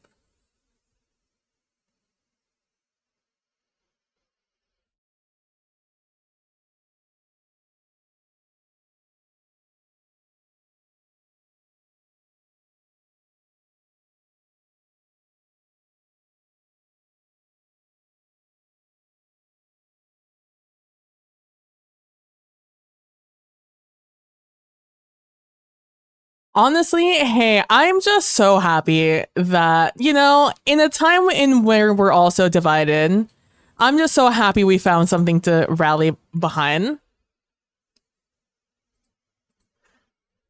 That's all I'll have to say about that. So funny. Although, again, I would always caution you to be careful about what you say on the internet, anywhere that could be stored forever, including your likes, and of certain media about anything in general that you wouldn't want uh I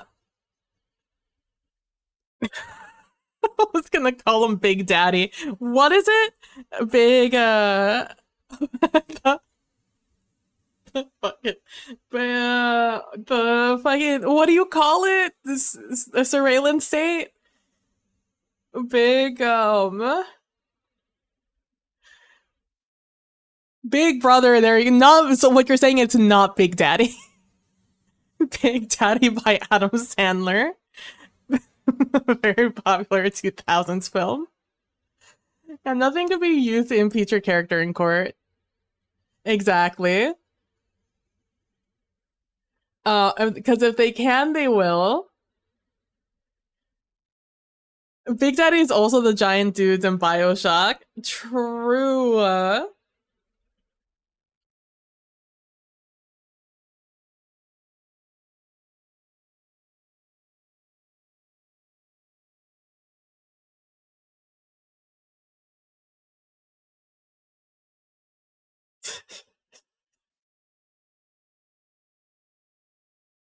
Oh my god, not Big Daddy.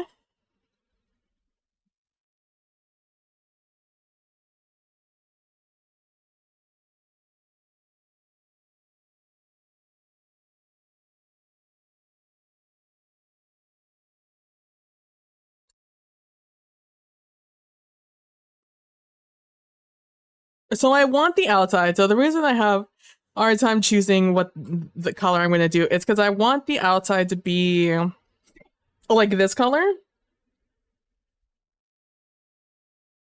Everything that you see in black is either going to be that color or like this kind of green.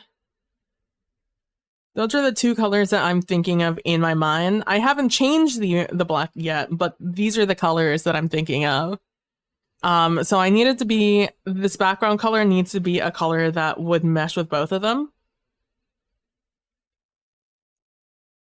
And that's why I'm having such like a hard time choosing colors for the background. In case you were wondering why I keep going through like 5,000 colors.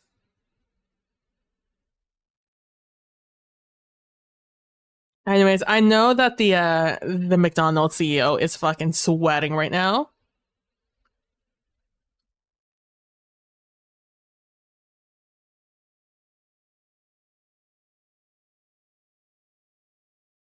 Dude, that's wild. I can't believe of all the companies, a McDonald's employee, do they not realize how shitty? For $10,000, not not even $10,000, up to $10,000. So there's a good chance this person isn't even going to get $10,000. And to be honest with you, they're probably just going to hit her with the terms and conditions as to why they can't be,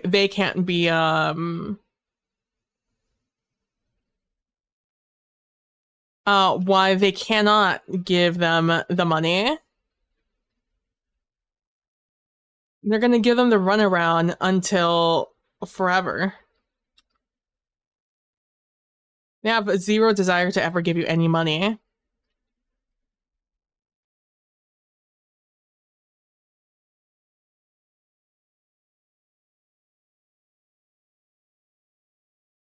Because if there's one thing you need to know about cops and rich people, is that they will rip you off and they will lie to you. That's why if you get stopped by the police, what do we do? Keep our mouth fucking shut. I'm hearing it was an old person who went to an employee and they called the cops. Ah, shut the F up for aggression level. That's so funny. Don't worry. Shut the F up is now permitted term. You know what? I'm just gonna, you know what? I'm opening up a Google Sheets here, and I'm just gonna start collecting these terms to add. Nope, still not. What part of added do you not understand? I'm just gonna add these. You know, I'm just gonna hold on. Let me just scroll up a little bit to once we started getting hit with these automod messages. We're gonna add MILF. We're gonna add DILF. Right, Hicks. Hicks, of course, of course, of course. Oh, you know what? Cumin, just for good, just good for good measure. Shut the F up. They are absolutely riding you tonight. Dude, that's bullshit. Exactly. But do, in fact, if ever a cop wants to speak to you, I don't care if you have or have not done anything. You'd never, ever, ever, ever, ever, ever, let me emphasize again, ever speak to the cops without your lawyer there, without a lawyer there.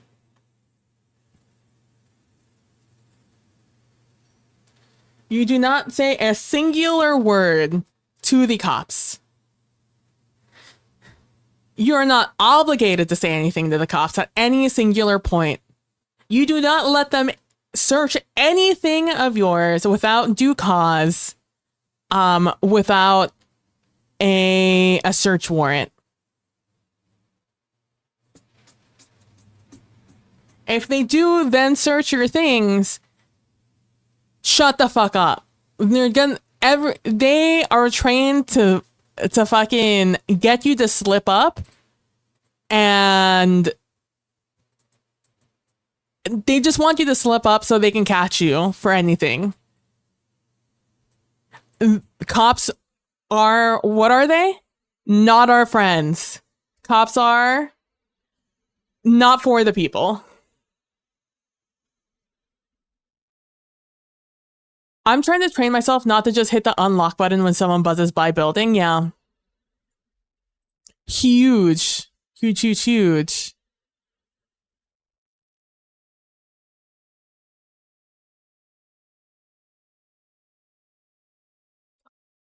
Oh, I do want to see how this game is going, though. Let me check this real quick.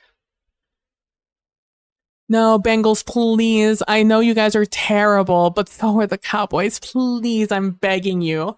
Bengals, I'm begging you. I'm begging you to get a touchdown here. And then on your next drive, a 3-point. I'm begging you to get a quick TD here. Cause the Cowboys to have terrible time management. And then you get the ball again and you drive down until you get a field goal. Sheriff's buzzed one day, just serving papers to the abuser downstairs, but still, yeah. Because the other thing is, if we've learned anything, is for the most part, they're not useful. Cops are just in general, the law doesn't work. The law is reactive. It's not proactive. Which is very annoying. And also I believe it is misogyny in a cloak. Yeah, it is pro-capital, not people. Terms to permit in Twitch. Sorry, I needed to like that. Or to name that before we were done with it.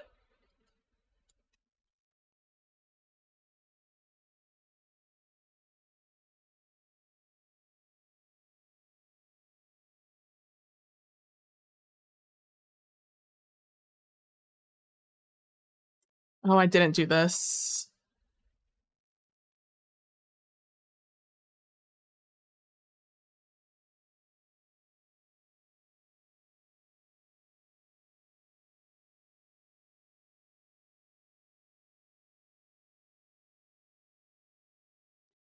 So it is. You're also just straight up never gonna get a reward from the police. It very much feels um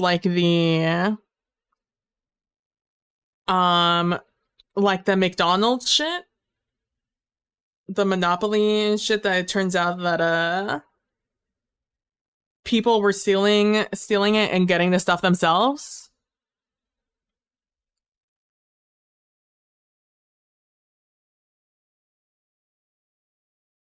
That's big that energy.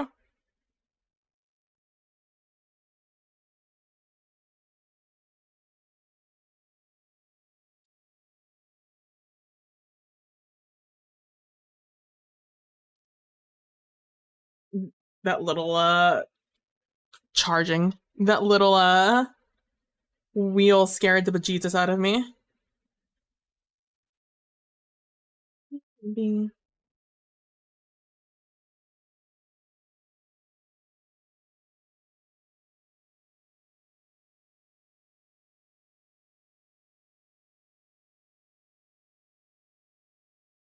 If there is a force that is used to um control you during a peaceful protest, that is not a force that is for you.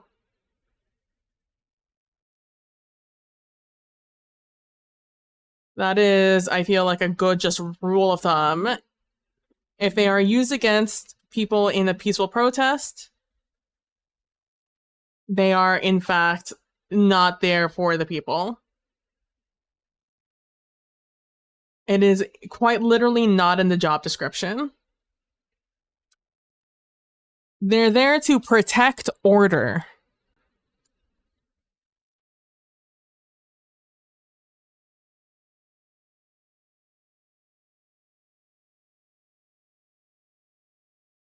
Bye.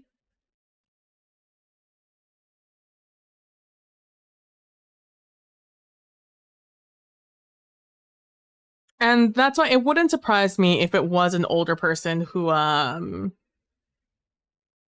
called in this person, because older people still believe in that fallacy that the police are there for us. Some older people, I should say. Because my father was a policeman. My father was a good person. Everyone beats their children. Everyone gets drunk as soon as they get home. Or go to the bar immediately after work. Instead of coming back to their family.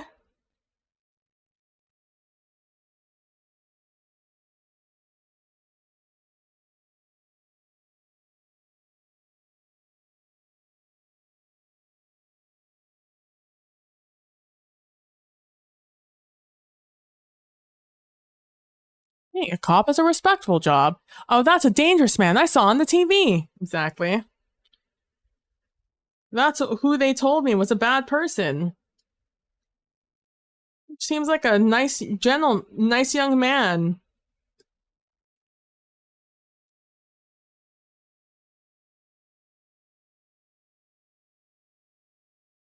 Honestly, if someone was gonna call somebody in, I knew it was gonna be a rich person.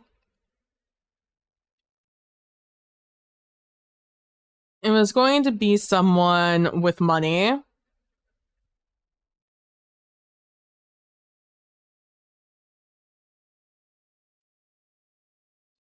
The amount of like, I can't even tell if they're just like memes at this point.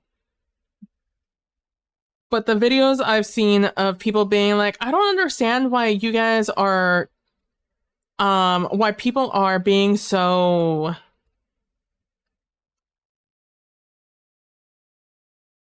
why people are being so callous about this. A man is dead, murdered in broad daylight, and you guys are making jokes about it. I'm like, that tells me everything I need to know about your tax bracket.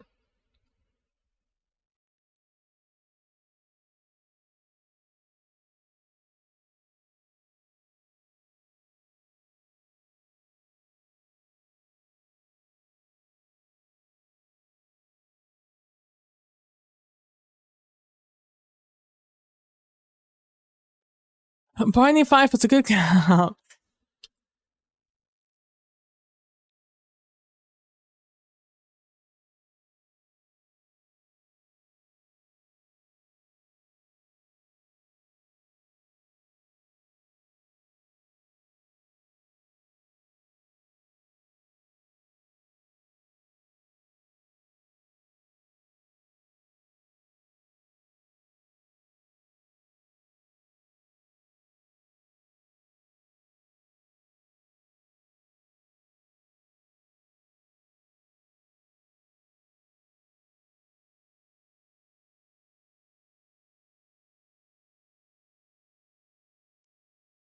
Like the moment we had that, or about how much you like to pretend you are a decent person, or if you're one of those rich people that likes to cosplay as a poor person, you know?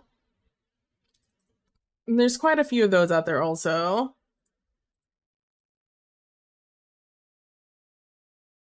Because they want to say that they earned everything that they have. They work for their fortune. Just because their parents are multimillionaires doesn't mean that they didn't work hard too, you know?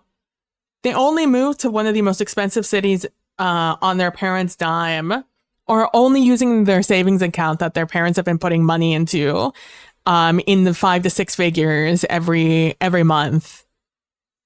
It was hard. Things are expensive in New York City, don't you know? It tells me how much appearances mean to you exactly. I have a friend in the Discord who works in insurance and was very upset about people being happy that this guy was dead. Like, I'm this close to working for the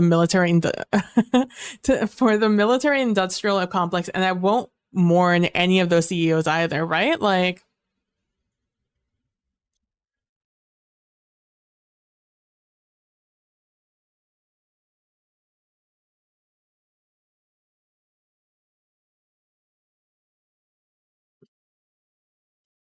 in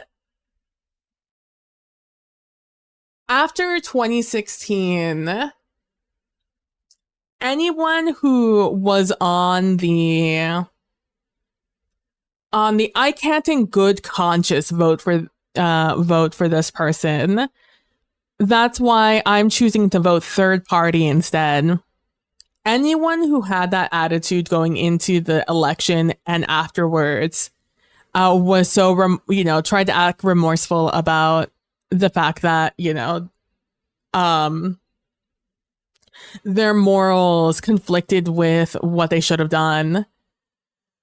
I did a lot of blocking because I was livid, to say the least, about that turn of events. And I'm seeing a lot of that happen this year also, where a lot of people are just insta blocking a lot of people who had that sentiment. I'm like, good, glad other people are finally having that emotion. But there was a moment earlier this year where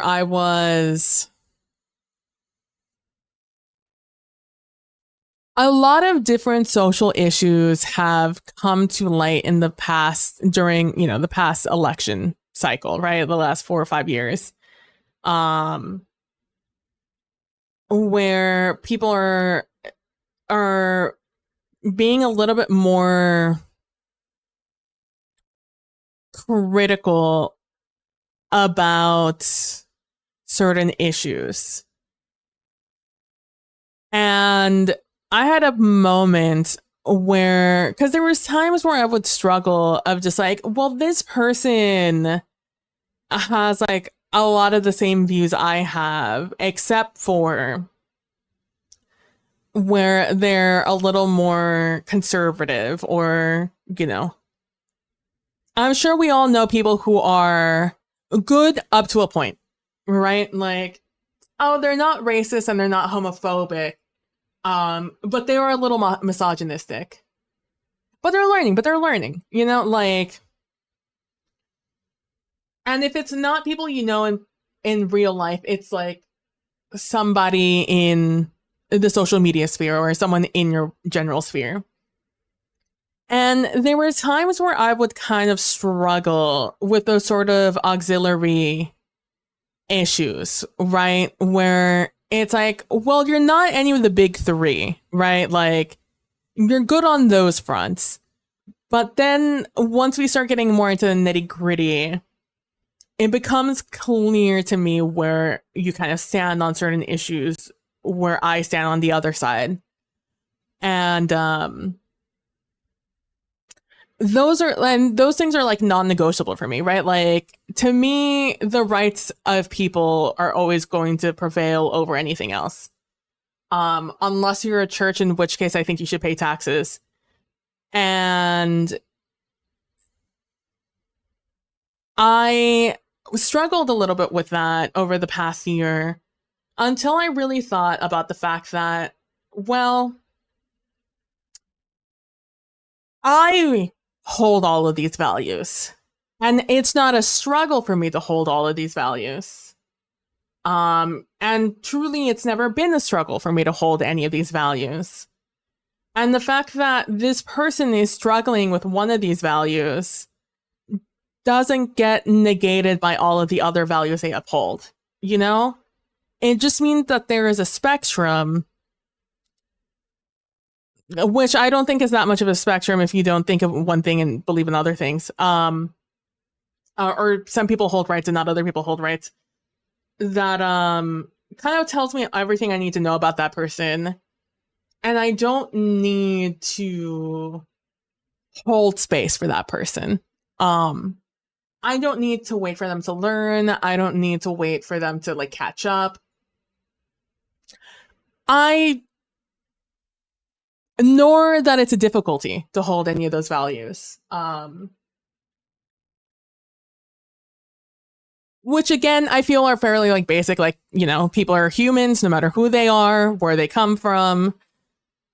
They deserve, you know, easy access to the bare necessities, at the very least, the bare necessities of existence, like shelter, food, safety, clean water. That,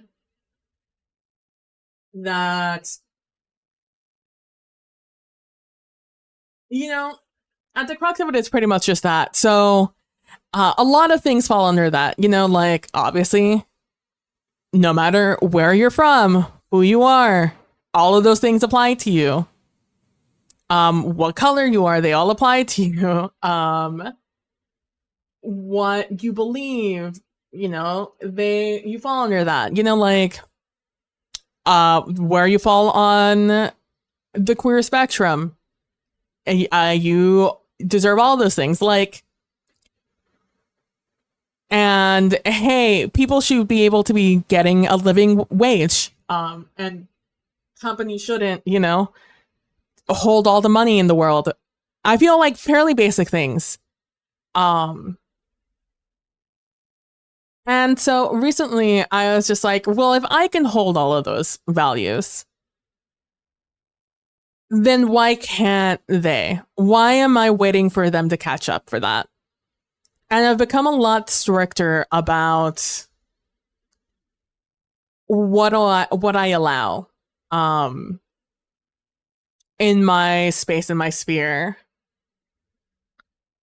Because the thing is that I hold my, like, I have my moral compass, and for the most part, I can navigate everything using that moral compass. I don't need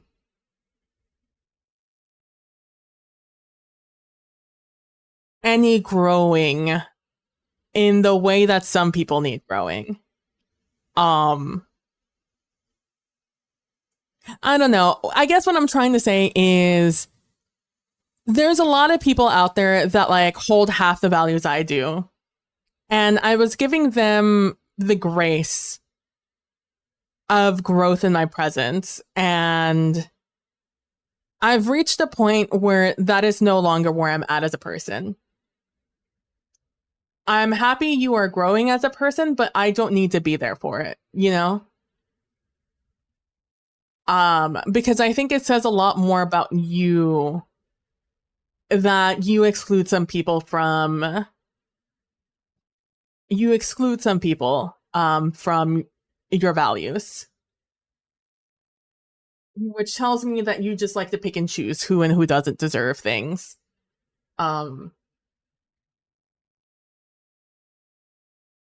is all arbitrary, and you're easily influenced by that. And maybe it took me a little too long to like reach a point where I fully removed myself from spaces where people almost had all my values. It's up there with Tuberville hand wringing about having to vote against increasing Virginia funding because he couldn't give the Dems a W. Yeah.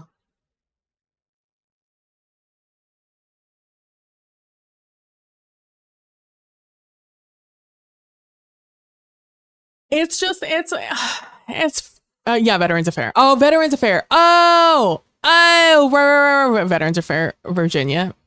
Blech. Increasing Veterans Affair funding because he couldn't give the Dems a W. Yeah.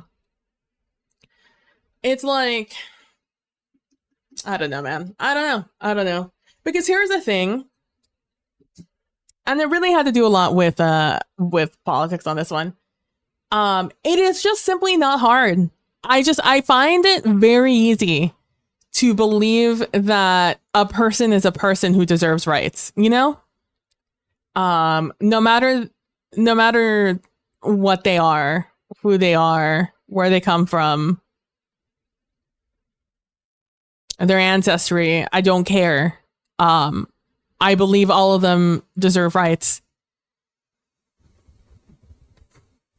Like, one of the very frustrating things that happened as the election happened and a lot of these exit polls came out, which again, I would like to reiterate that exit polls are surveys that people do for people exiting the polls, believe it or not, where people ask them, who did you vote for? And people get to answer however they want. Like, it is not a direct reflection of actually what this country voted for. It is a reflection of what people said they voted for.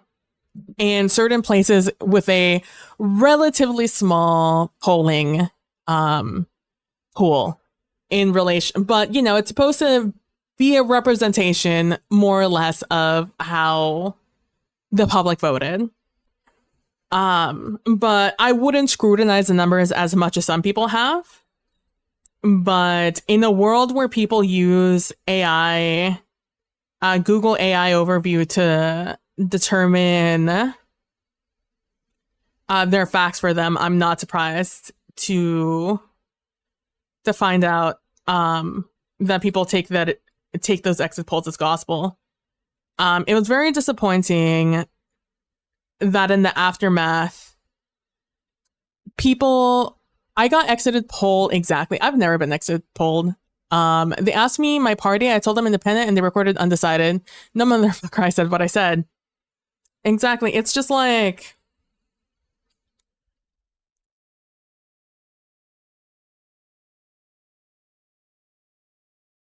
it's an inexact science.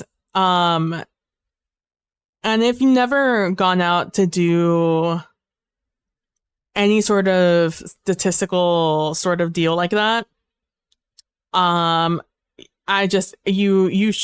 will tell you, you should not believe those numbers as gospel. Those numbers are simply the numbers to the best of their estimates. And also, in my state, being independent lets me vote in whichever primary I want. It's a superpower. Ooh.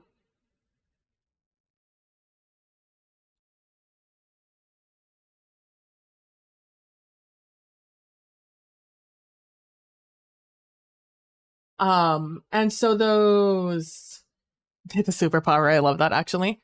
Um, it was disappointing seeing a lot of people take those words as gospel and then use that to kind of because I knew in my heart of hearts that Hispanic votes were going to lean red. Because nothing has been done to make that not so. You know? Despite having had a Democratic president in this last 4 years, not much has been done when it comes to immigration anything. In fact, a lot of the things that Trump instated are still in effect. And Dems have kind of just like turned a blind eye to it. And also there is a growing epidemic of there's still the growing epidemic of Hispanics who don't fit in anywhere except being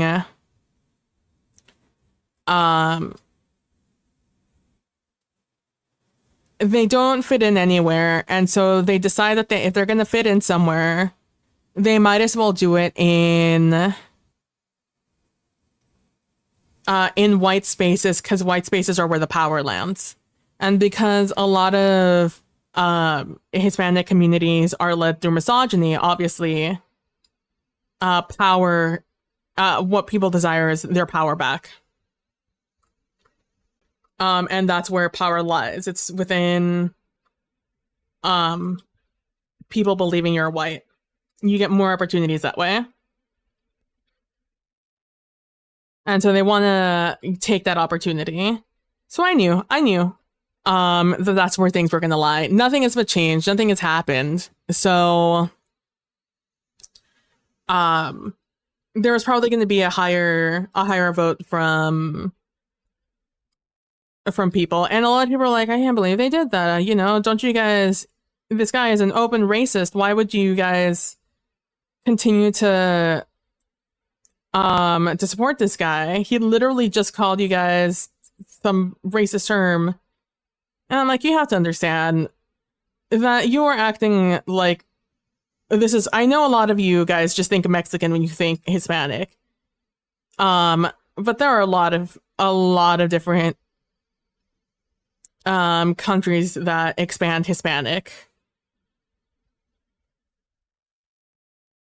And simply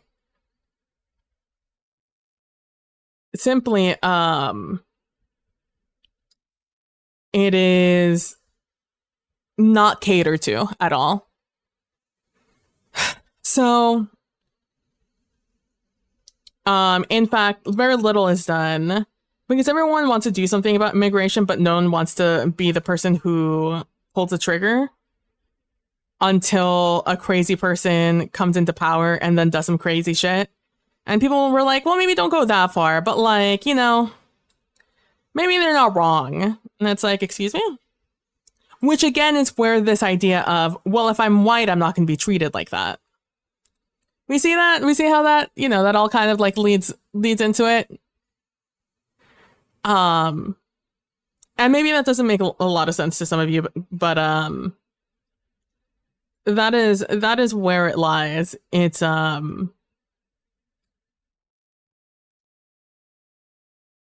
is that people don't want to fear being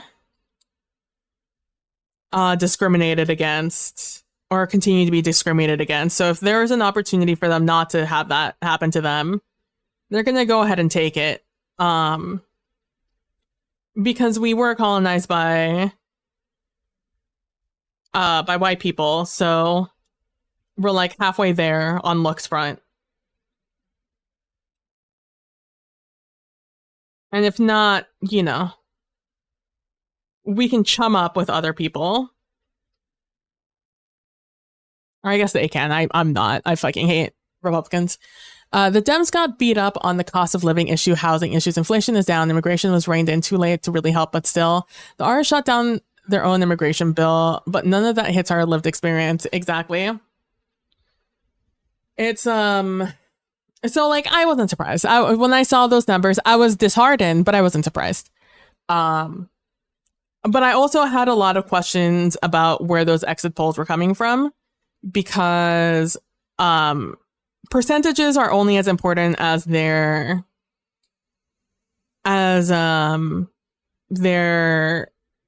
total, as the polling total. And some of those numbers were low, actually. Like in the tens to hundreds. Like yeah, it wasn't that big. Just because a lot of people don't understand how percentages work. So but I was very disappointed to see a lot of people attacking Hispanics, and I knew this was also going to happen. Hispanics and be racist, just straight up, just be racist, about it. Like, I was just like, well, there it is, there it is.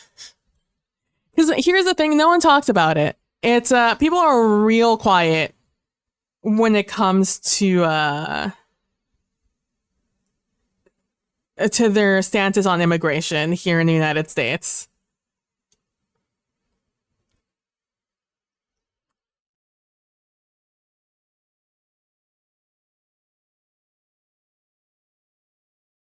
So it's one of those things of just like, and it's like, oh, you're surprised by this?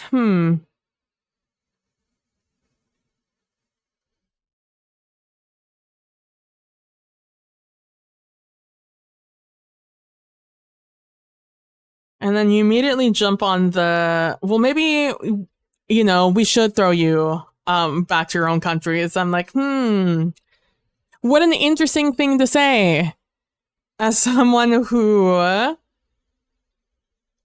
is a supposed progressive. Interesting. And not suspicious at all. I'm sure this isn't a belief you had long held and now are able to justifiably, or you're not going to get crucified for making these statements. I get it from a perspective. From a perspective, the Irish and Italians are both scary foreigners and got benefits of whiteness mostly when they punched down the people of color. Yeah. And it's like, I don't agree with it. Let's just be very clear here. I'm not someone who thinks that you need to be white to succeed in this country. Nor should that be where you start off. But I am saying that that is how a lot of people think. They want to get the leg up by chumming it up with the whites and the Republicans. I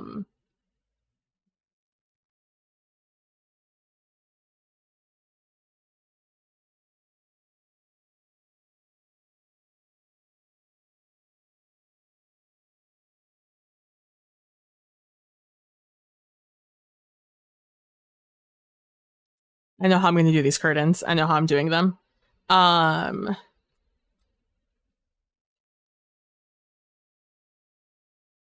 Like this, I think.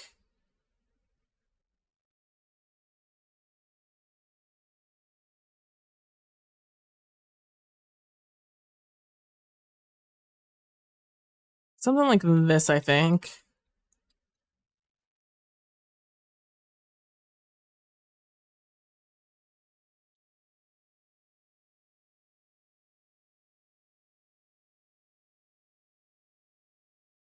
It's wildly disappointing to have seen so many people just be overtly racist.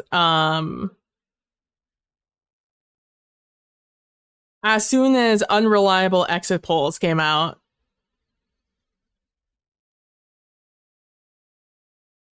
I believe the term is pick me's. Yeah. I believe the term is pick me's. That's so good. You guys wrote a lot. I looked away for 1 second. That's because folks only want the label of liberal, progressive, Democrat. They have no interest in what the words actually mean. They just want to learn, look a certain way. Exactly. God, yes.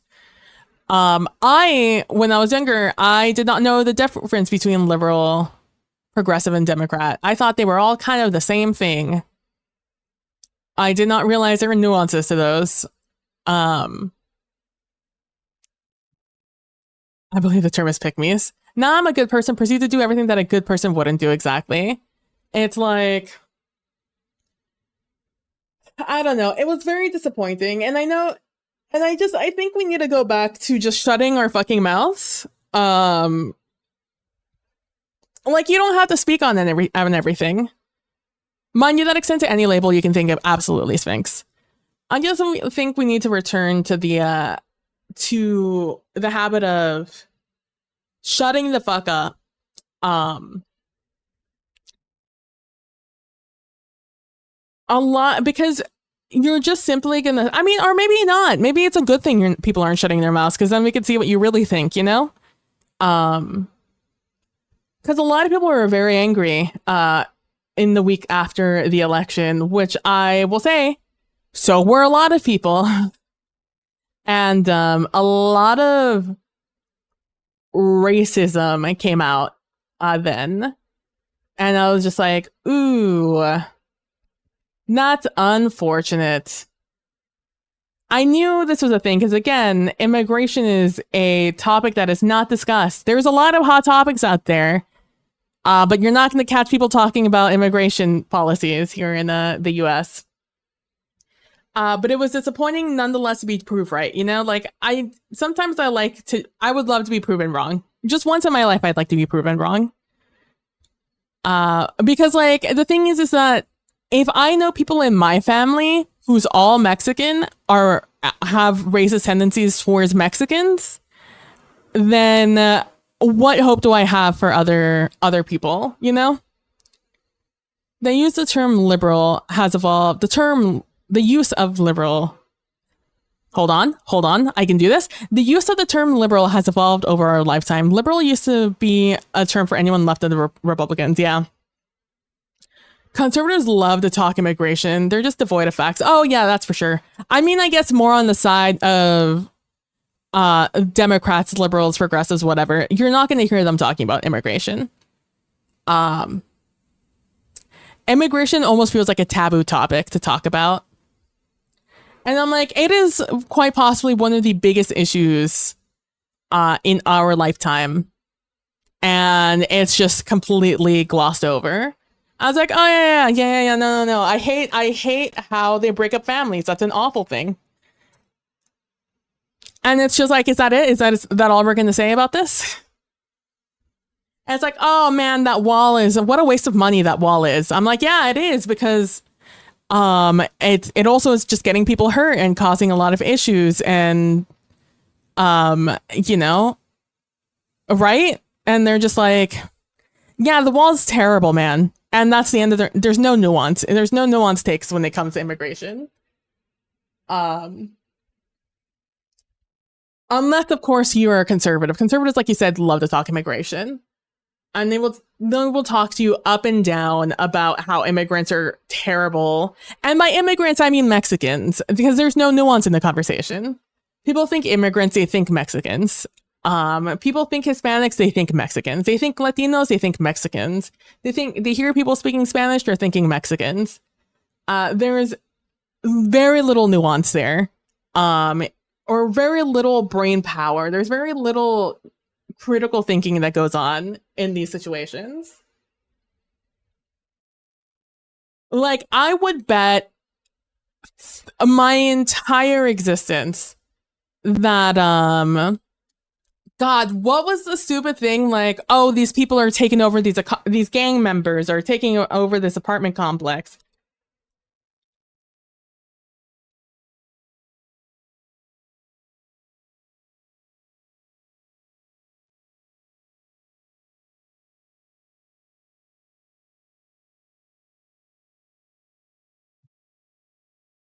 I would bet my entire existence that people do not know what Venezuela is.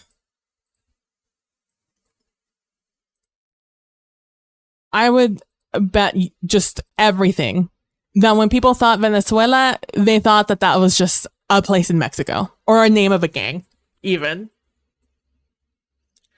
And not a whole country in South America.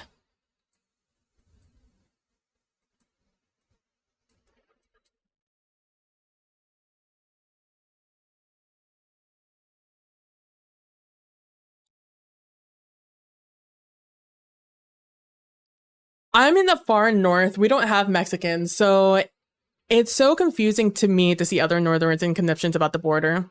The other thing about the border, and why people don't want them crossing from Mexico, is because I don't know if you guys know this about our borders, but there's only two land borders connected to United States.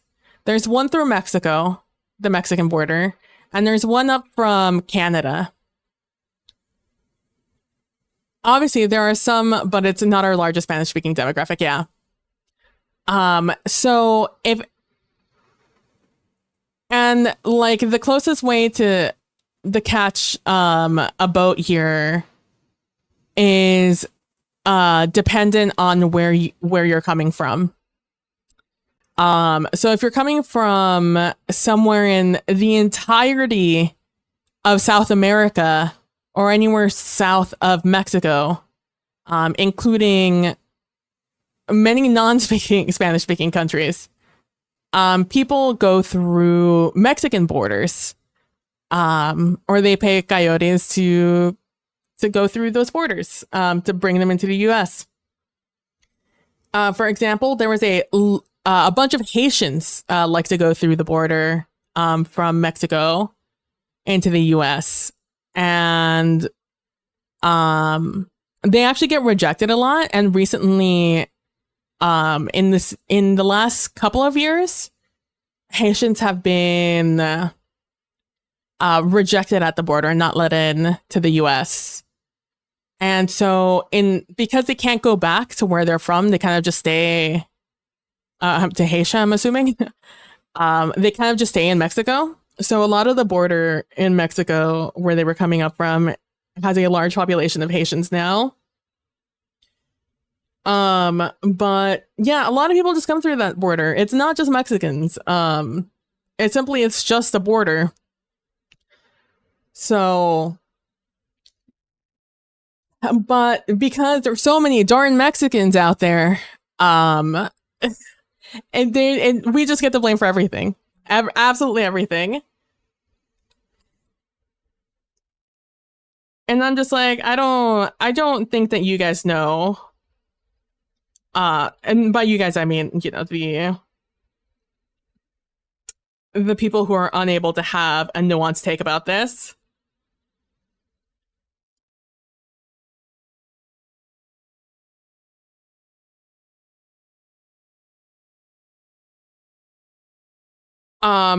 They just simply, they don't know anything. But they sure think they can have an opinion about it. But yeah, it was very disappointing to me to see a lot of racism in the takes after the fact.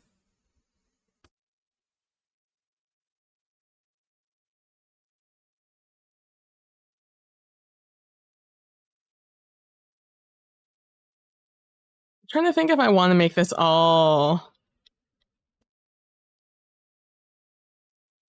like this, or if I want to make it transparent. We're gonna make it transparent. That looks not great. Okay. I'm gonna make this a little bit more like this. And I hope that one day we'll start having nuanced takes about, or nuanced conversations about immigration. Because it is a problem, but not nearly as big of a problem as I think people make it out to be.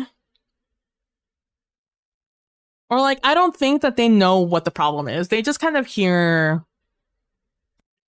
Um, Immigrants, there's a lot of them, so obviously they're taking a lot of jobs without really understanding much about it. Like the amount of people who think that like immigrants don't pay taxes because why would they? And I'm like, well, because you have to. Just because you don't have a social security number doesn't mean that you don't have to pay taxes. The IRS will get you no matter what. The IRS is probably the one like not racist bureaucratic industry. The IRS wants one thing, and that's money. They don't care who you are, where you come from, or what you do. You get them their bills. I got in a polite argument with a lady who was jabbing me with a needle, who couldn't believe our agricultural industry was dependent on undocumented workers. There is this brilliant. I need to look at a picture of curtains. It's phenomenal that I forget how anything looks as soon as I need to know what they look like.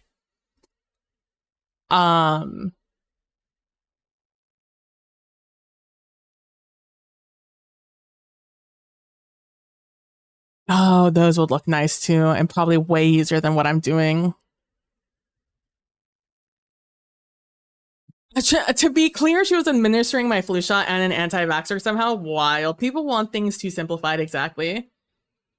There is,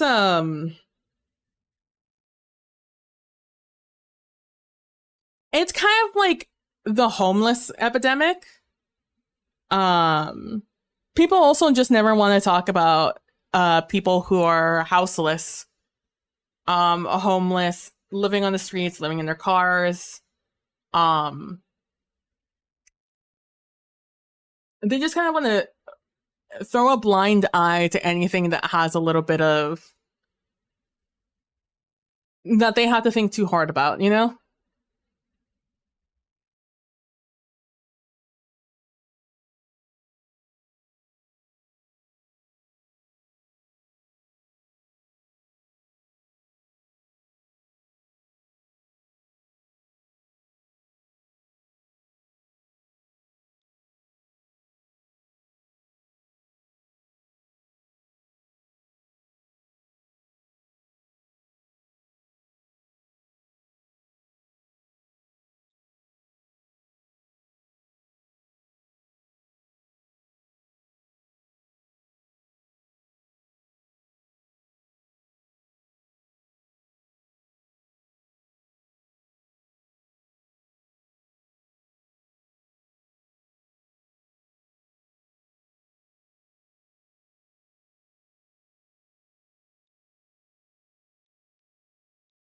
I don't know why I'm unable to do this. Let me.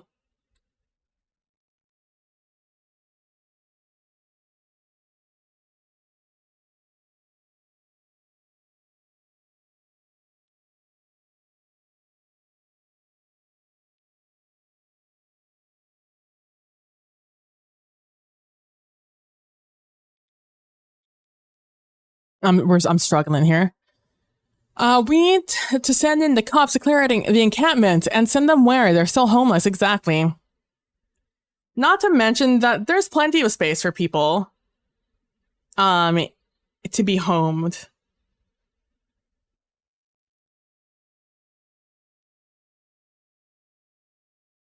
There are plenty of programs that have proven that if you give people a home, the majority of them are going to be able to like to get jobs or to be more successful in their industries, and they're generally happier and more productive. Who would have guessed having shelter would make you more productive, but hey, here we are. But people like to be greedy, so they're just like, well, not with my money. They're not going to do that. I would rather all my money go to the military to the military where they could spend it on people doing something, paying people to just do something, undo it, and then redo it in the name of training a good soldier. But PB, no one wants to have the poors living near them. The projects, PB, think of the projects. Isn't that just gross?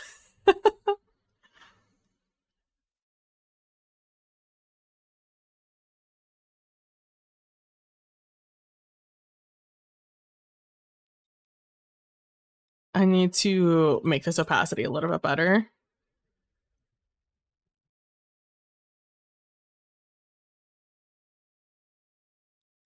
What do I have you at? 48?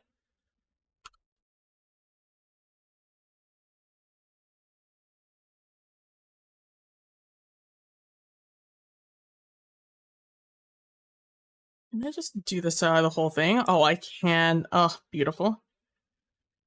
This needs to be a little darker, but that's okay. I can go over it again.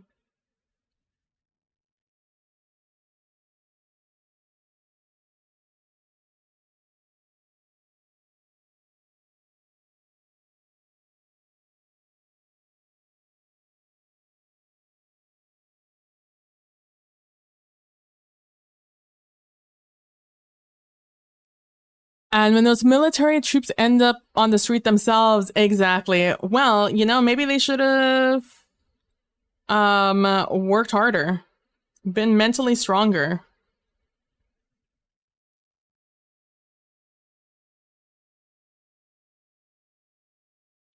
People are only useful if they have something to provide.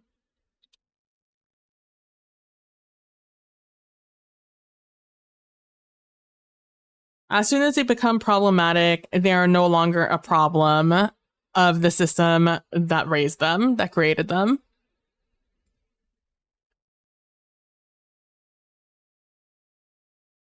And it's gross. And will forever be gross.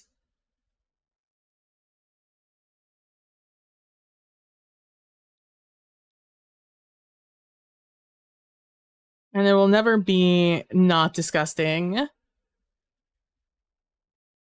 The way that people are just thrown aside.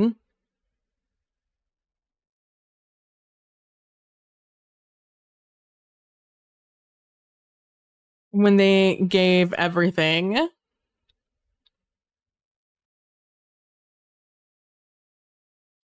For what they believed in. And when those military, yeah, see the bonus army.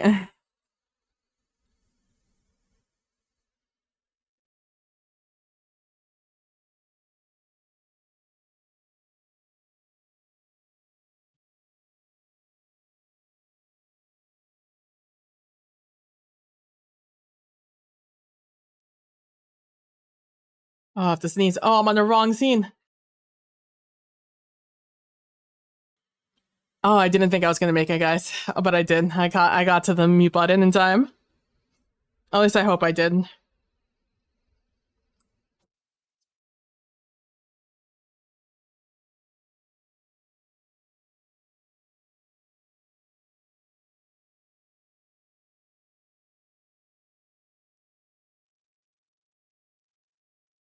Especially because most of the people who join the army are people who are poor themselves.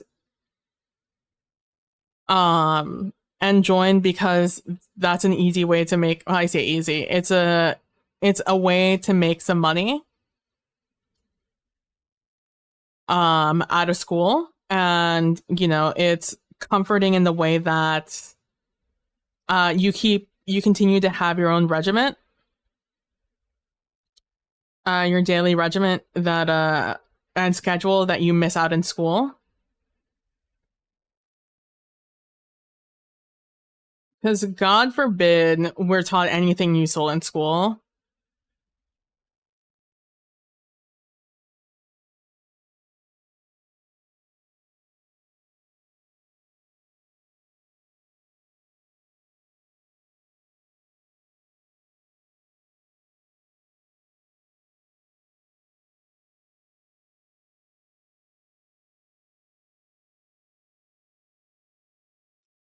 When World War I soldiers gathered in DC to demand the money the government promised them during the Depression, living in a tent city, in reply, the government sent the military on its own people for the first time to trample the camp.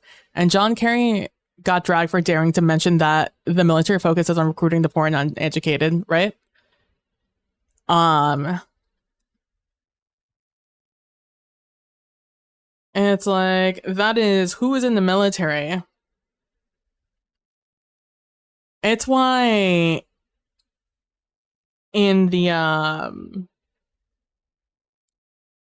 it's why in the UK so many people, so many soldiers heavily respected Prince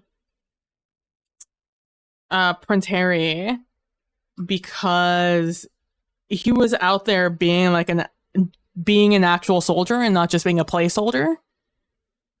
And he wasn't allowing them to be out there themselves.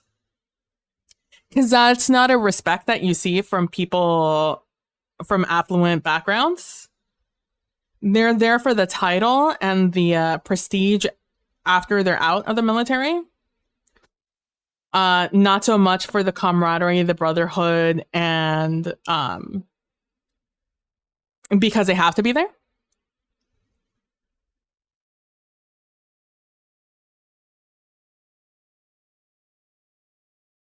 And it's why you can tell which politicians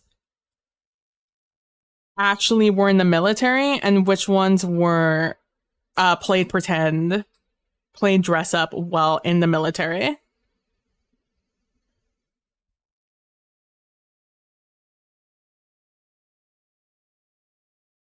Because a lot of people just join the military in order to get the clout.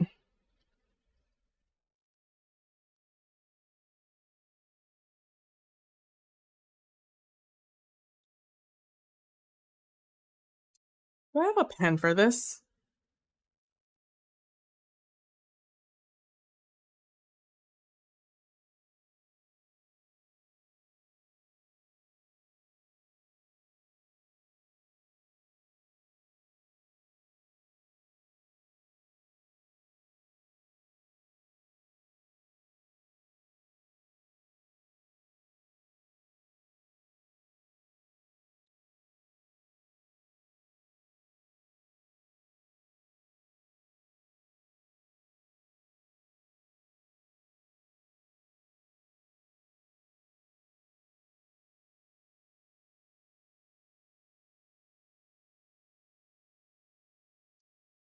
Setting aside Harry doing a racism while in the military, but he fixed himself.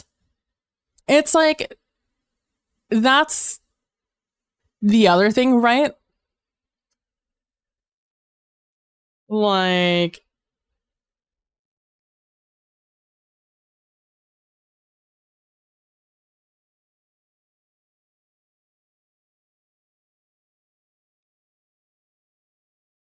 I need to start from the bottom.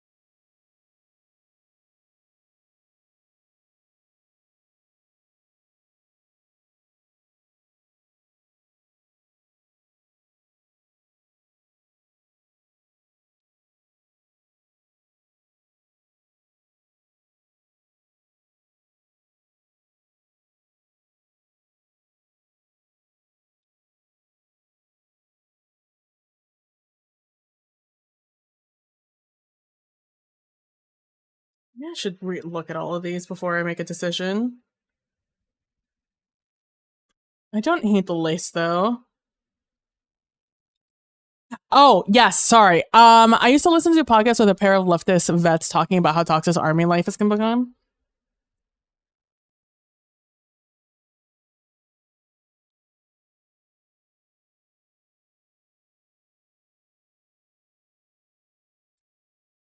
I have to wonder if it's always been though. You think? You think that it may be just like a recent issue and not a forever issue?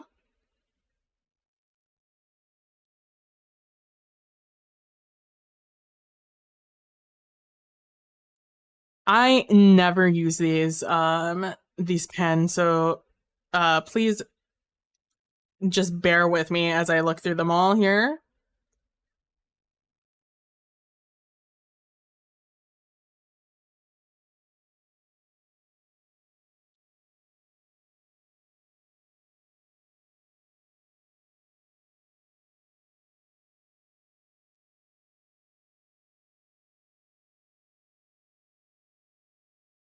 And if you guys are looking at the screen, you know, like obviously don't worry about it otherwise.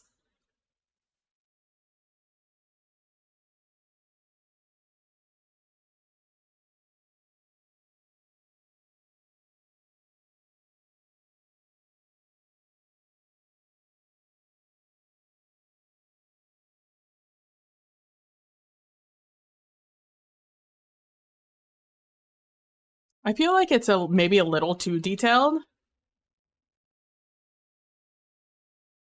And maybe I should do something similar, but like in this style. So it doesn't pop out that much. Where's my little nubbin? There it is.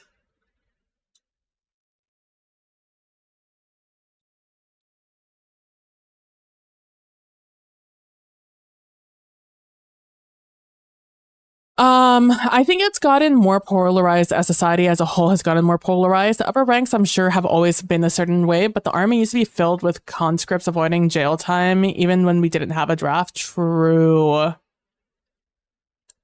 Yeah, I could see that. I can definitely see that.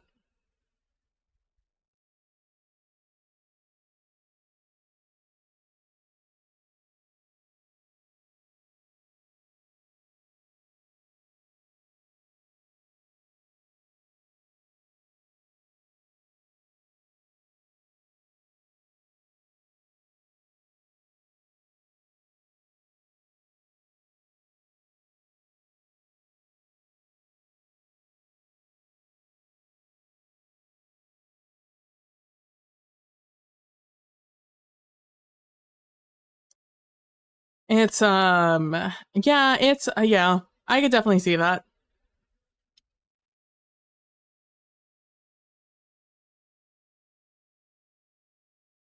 It's I guess disappointing as a whole to hear that, TBH.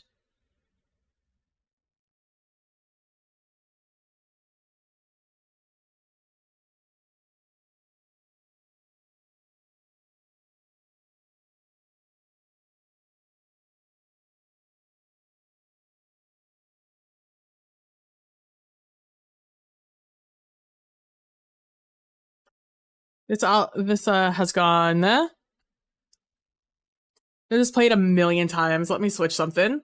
Let me switch this playlist out. No, I don't want Moody. I've made a mistake pressing on that. I've made a bigger mistake.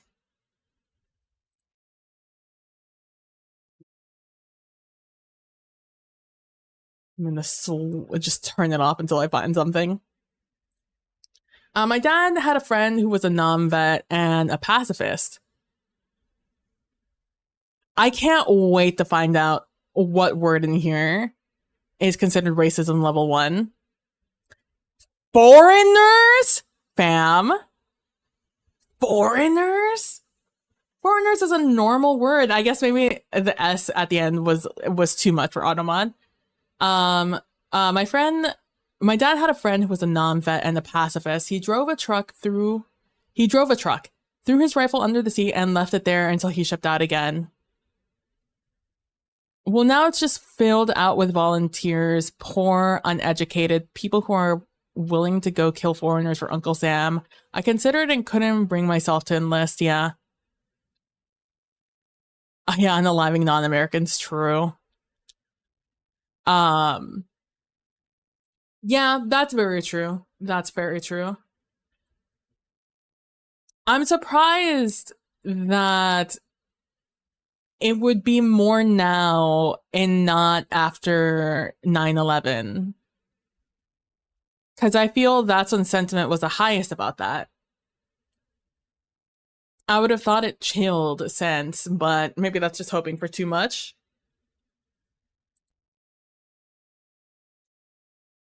That's just too, see, that's too high energy, that playlist. I want somewhere in the middle, something that's gonna keep me interested, but not distracted.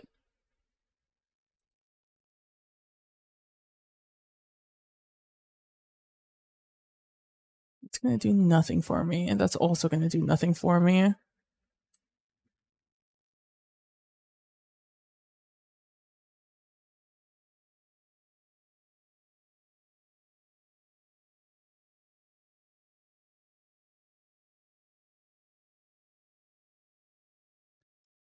And what about this one?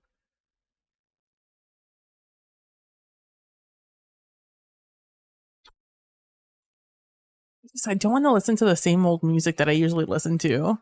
Is the issue. This is the issue with like them firing everybody at all the real people and just having AI. I would like to have new music to listen to.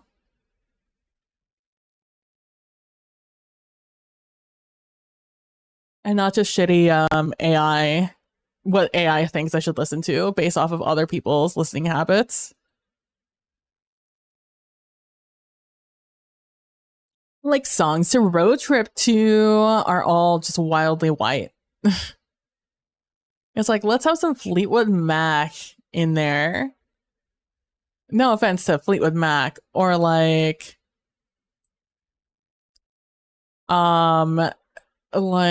just a lot of old white music.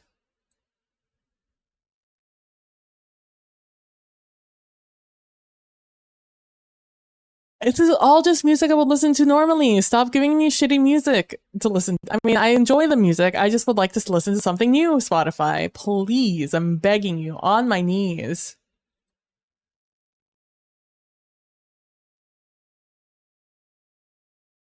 The best part of these mixes used to be being introduced to more artists and more music.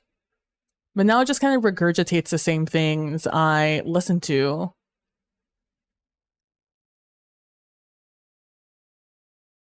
Oh, by the way, I want you guys to know that I 100% did we did catch El Club by Bad Bunny as soon as it came out. When we were talking about Bad Bunny the other day. We did in fact just catch it. Oh. Humankind did a remix with Call Me and A$AP Rocky on Big Dogs. We'll listen to it. It just came out recently. 9/11 brought an influx of xenophobia, which is self-reinforcing on the new recruits. Gotta hate the other to be one of us, yeah. Yeah, that is an ongoing problem. Best songs for is almost always old white music, yeah.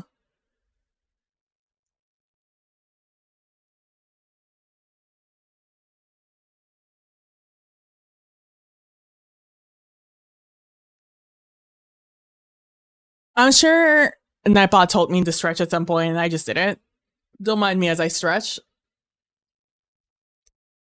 Yeah,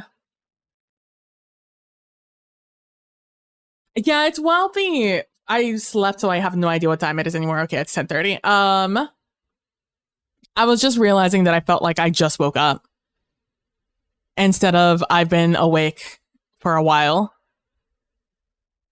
That is, it's just a problem. My wife watches a lot of those React channel music challenge videos. The Greatest Songs Middle Edition broke your heart. Oh, yeah. They're not great. They're heavily biased towards what those people used to listen to, the people who made those lists. Rather than anything interesting or anything that anyone else ever listened to. It's like, why, yes, I do listen to a lot of Billie Eilish and Chapel Roan and occasionally Taylor Swift. I have listened to, you know, uh, Green Day and My Chemical Romance and 3 Days Grace and Amy Lee's Evanescence. I sure did. You know what I also listened to at the same time as I listened to those artists? Decidedly not them, not white, only white artists.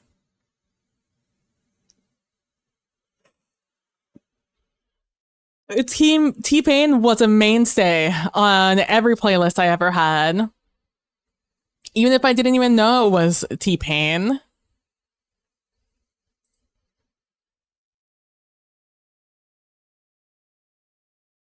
So I'm still looking for a playlist. I guess this might be the best one, mightn't most interesting, but like by most interesting I mean like most upbeat while keeping a chill feel. I don't know, man. 2 songs from the 21st century. Oh, oof, that sucks. Also, yeah, there's also just a general lack of like I'm gonna hate myself for saying this, but there's a general lack of respect for the classics. Um, both older things that would be considered classics to us, at our young age, but also classics that are from our childhoods.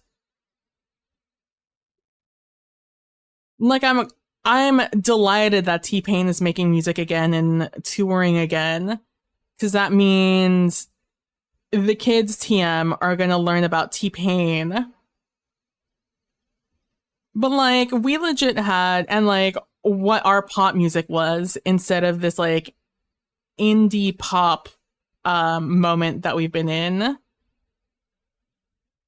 since they've been in school.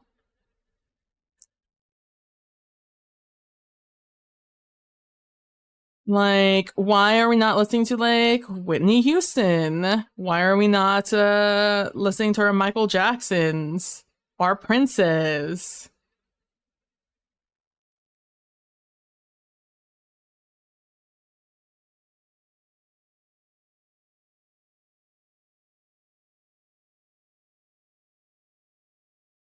Where are our Rolling Stoners? Where's our Ramones?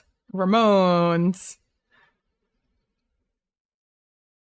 There we go. Now we have the lace and it looks a little bit more in line with our ability. I'm also frustrated with the American metalheads for listening to nothing newer than Pantera.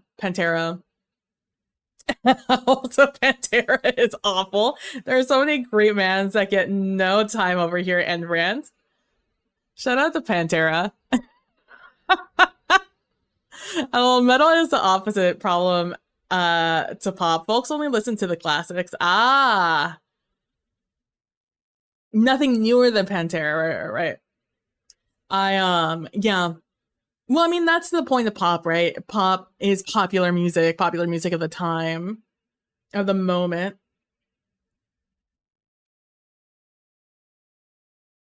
Cause like Billie Eilish isn't pop music. Taylor Swift's newest album isn't pop music. Chapel Roan's is a mix. But because they're popular, it's pop music, right?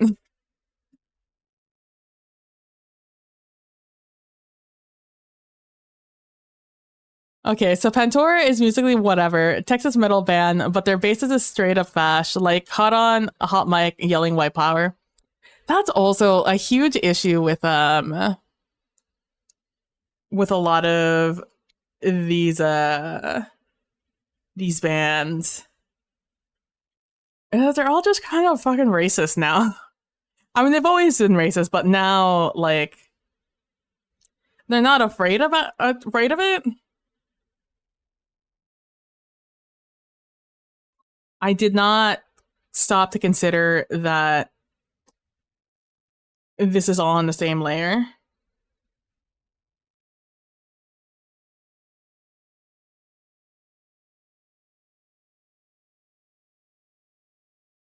I was like, oh, the yellow will be fine without fuck. Yeah.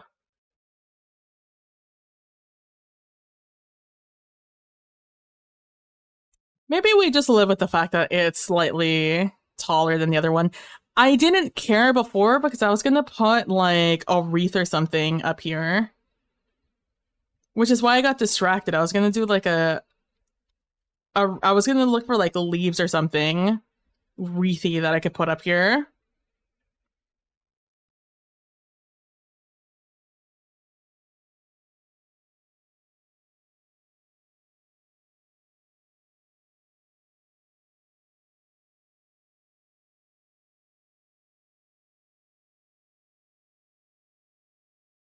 Also, I want you guys to know all I wanted to do was today was play Minecraft, but I looked at my schedule to try and see when I was going to be available for something, and I was like, oh my gosh, the 18th, this is next week. Oh no. And there's no such thing as procrastinating anymore. It's a do or die now.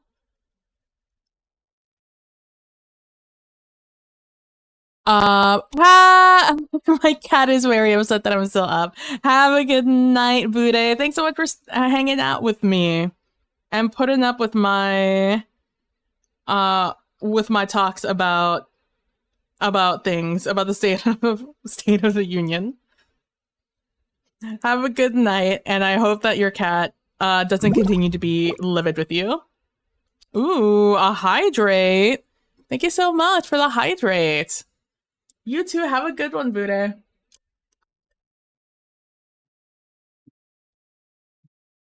Oh my god, that water's so cold. That was all ice water. I'm always happy to rant about the state of the world. Buenas noches, buenas noches.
Guys, I got the dried cranberries. I am very close. I just need oranges and I can make these cookies that I want.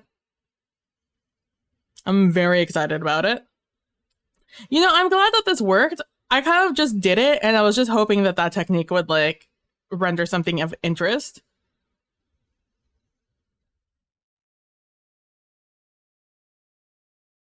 You know what I'm gonna do back here? I'm gonna do a quick just little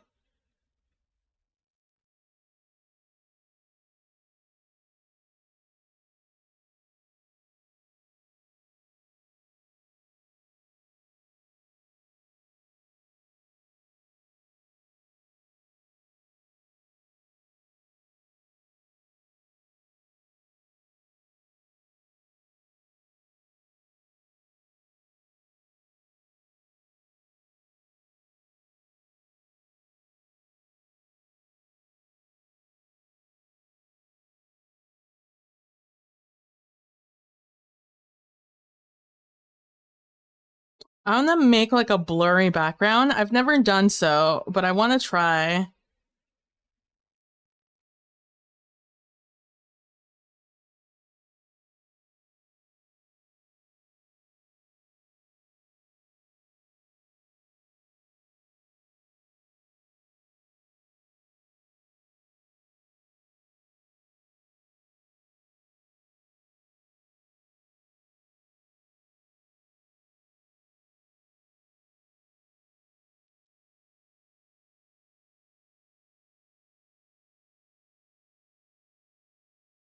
I don't remember that sensitivity actually does matter here.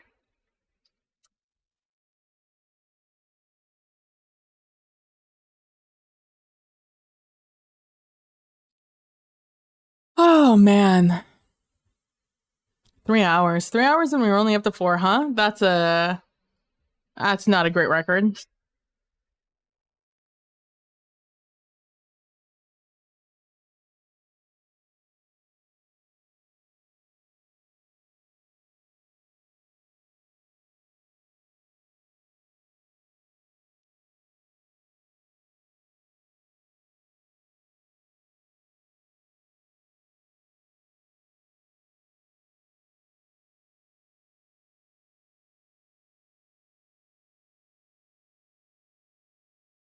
This is all in a different layer, by the way, so I'm just gonna erase everything when I get when I put the other layer on top.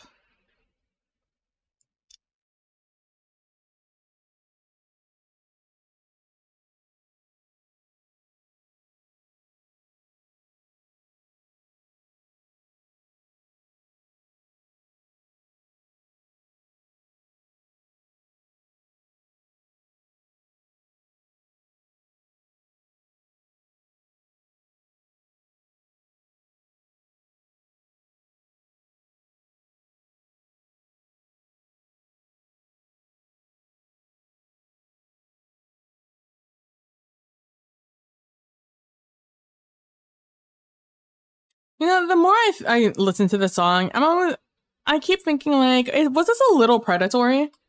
This is a little predatory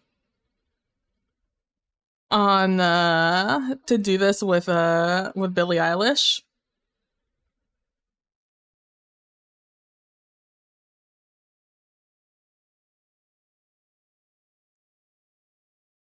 But, like, Billie Eilish is her own person and an adult now, so like, it can't be completely on anyone else.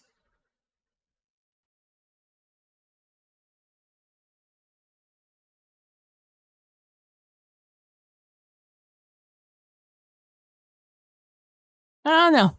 I don't know.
Fear only goes in my heart when I see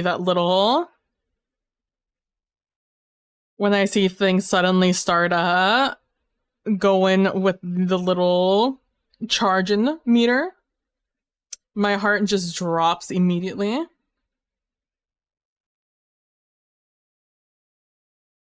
Need a little bit more paint in these areas.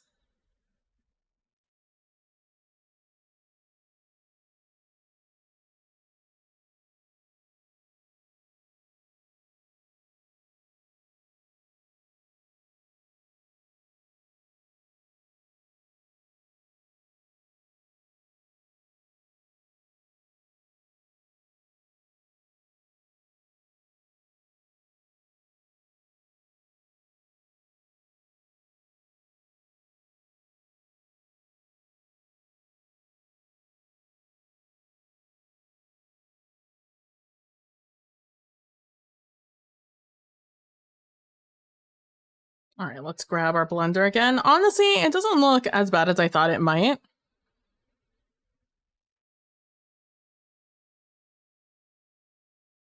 It is definitely getting that like hazy feel that I wanted. Because also, this is supposed to be a nondescript time in a time and place. Our game, however, is going to take place in like medieval-y time when we play it. Like fantasy realm time.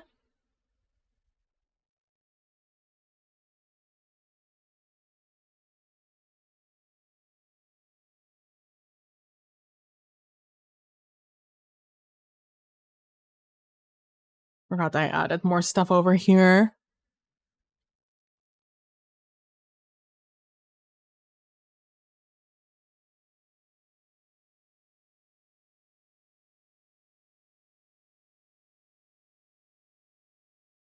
These are also, I think I feel like I don't think I've said it. These aren't gonna be like official cards or anything. Like, if you guys want, I'll drop them in like the Ko-Fi or something or the Patreon. I'm like, get that started. I'm going for something. But like these aren't gonna go in the game.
I'm sure there's a better way to go about this, but here we are.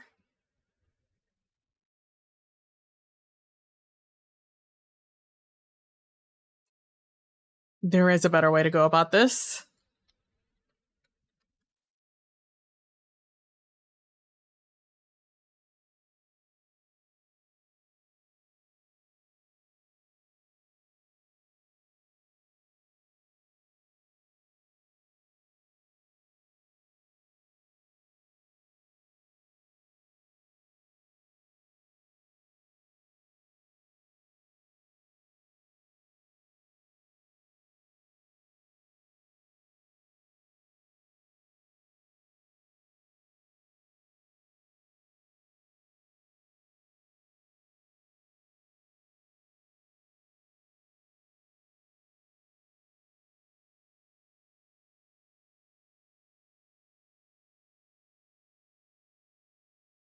And back to our paintbrush.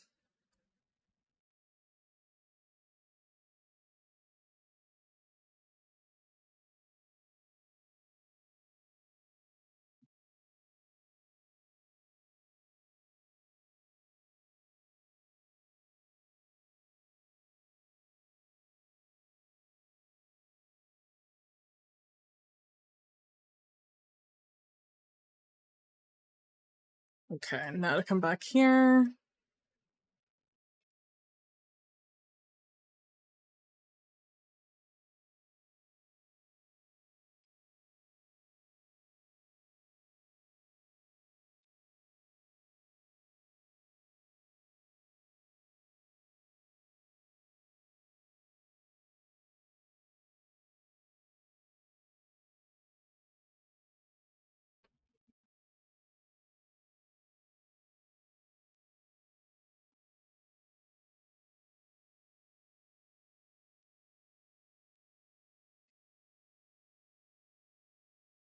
I need to reply to something, or not reply to something, but I have to message something.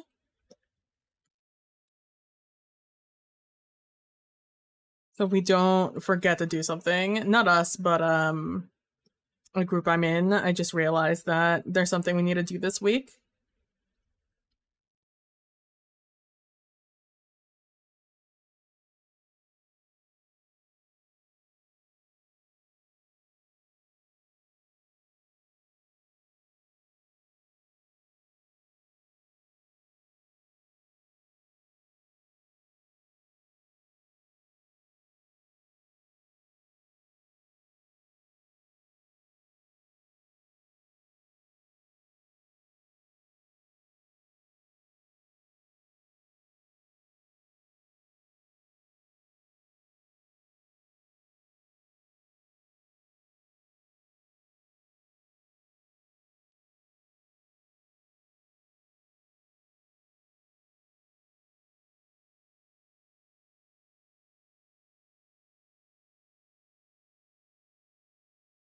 I was hoping it wouldn't make a difference, I'll be honest with you, but here we are.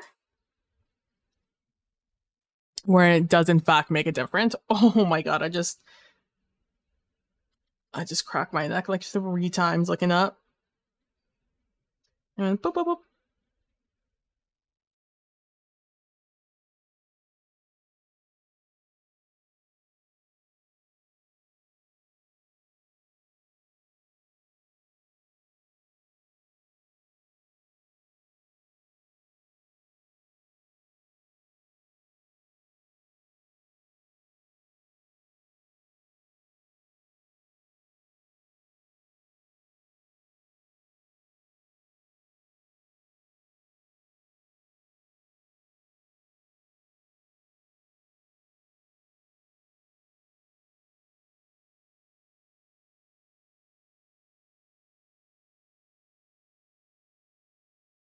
Oh no, my brow is itchy, but I want to do this before I look up. I'm not strong enough. Okay. Brow itched.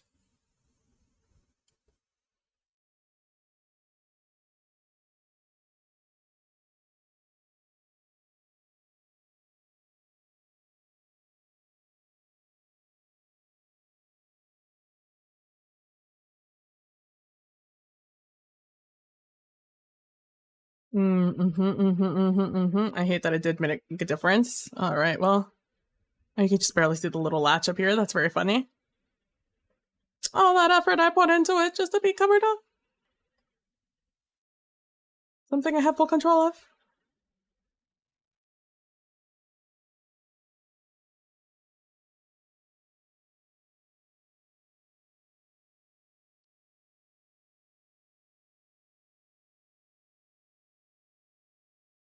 It is definitely falling under one of those. I'm definitely putting too much effort into this.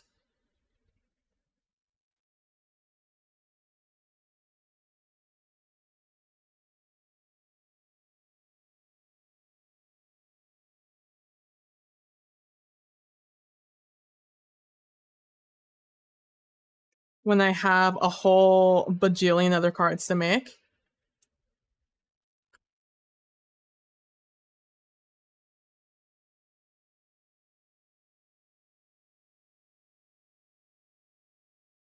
It's a much bigger brush than I thought it was going to be.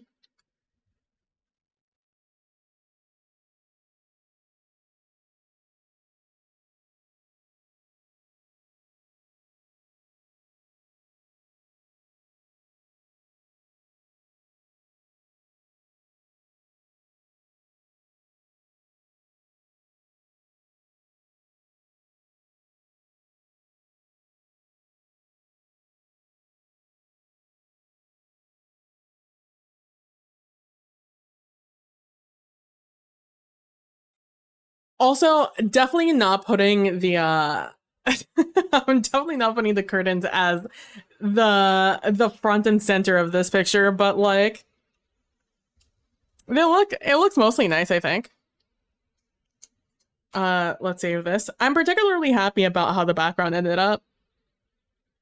That is more or less what I was hoping would happen there. All right, let me combine all of these layers. There we go. All right, and this is for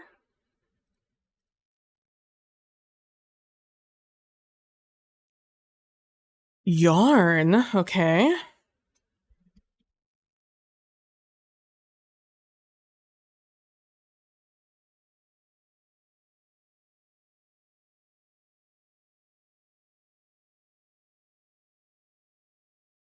Let me just look at a ball of yarn, just for me, just for my brain.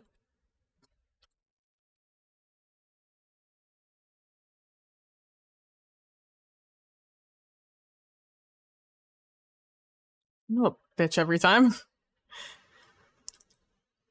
My mouse is always off the screen when I want it. All right, let's see.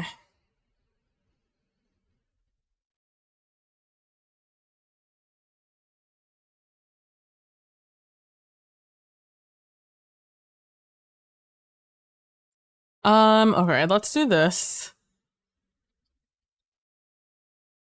No, let me actually do that. So it is a little bit rough around the edges.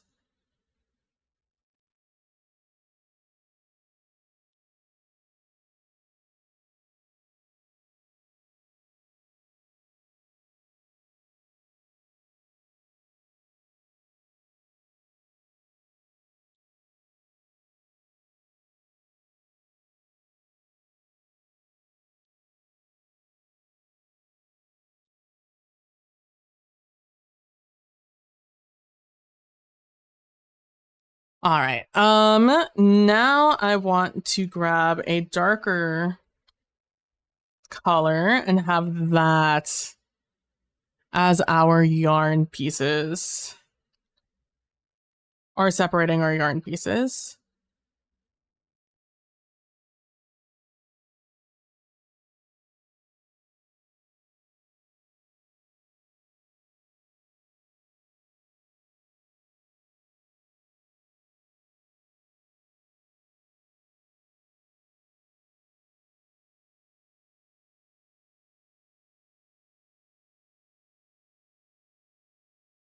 You know, it surprises me day after day how much like Taylor Swift music I know.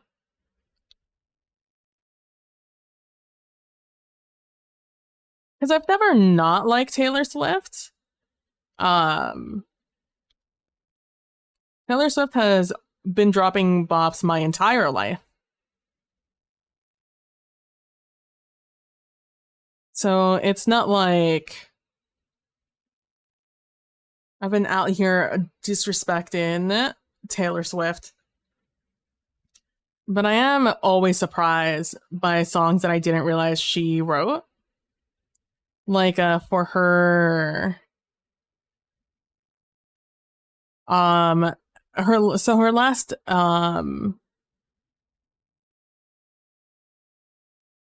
her last tour stop, her last concert was last night.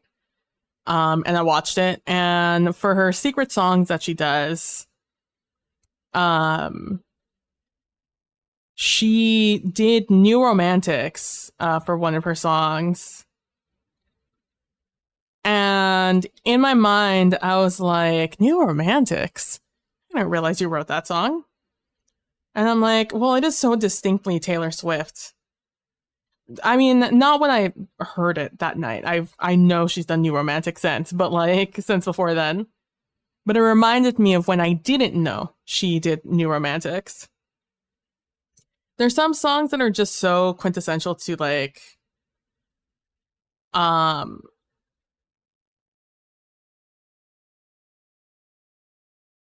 to like music and stuff that I've listened to um growing up when I didn't know the songs of the names of artists or anything, or the songs that I was listening to. Because I'd heard New Romantics a bajillion times. I just hadn't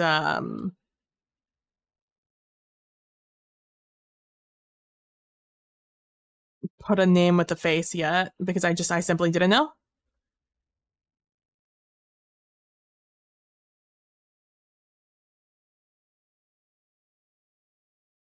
Back in the day, Shazam didn't exist, and I didn't have a phone that supported Shazam when it did come out, so I was stuck Googling lyrics, and both you and I know how good I am at remembering words.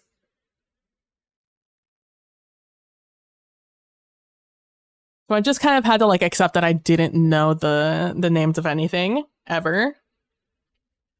So as I've had like Spotify and stuff like that, and started looking at the names of things, because I'm an album girly, I like listening to the albums in whole as opposed to listening to music at random. Or on shuffle. I'll play it on loop nonstop, but I won't listen to it on shuffle.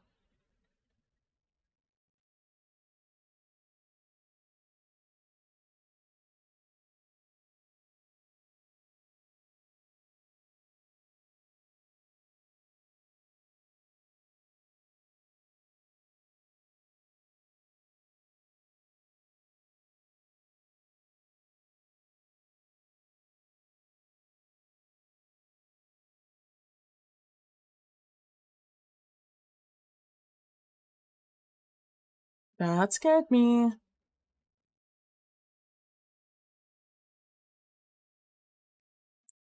Also put a border on this. Dude, let me tell you, my urge to play Baldur's Gate 3 has only grown with time.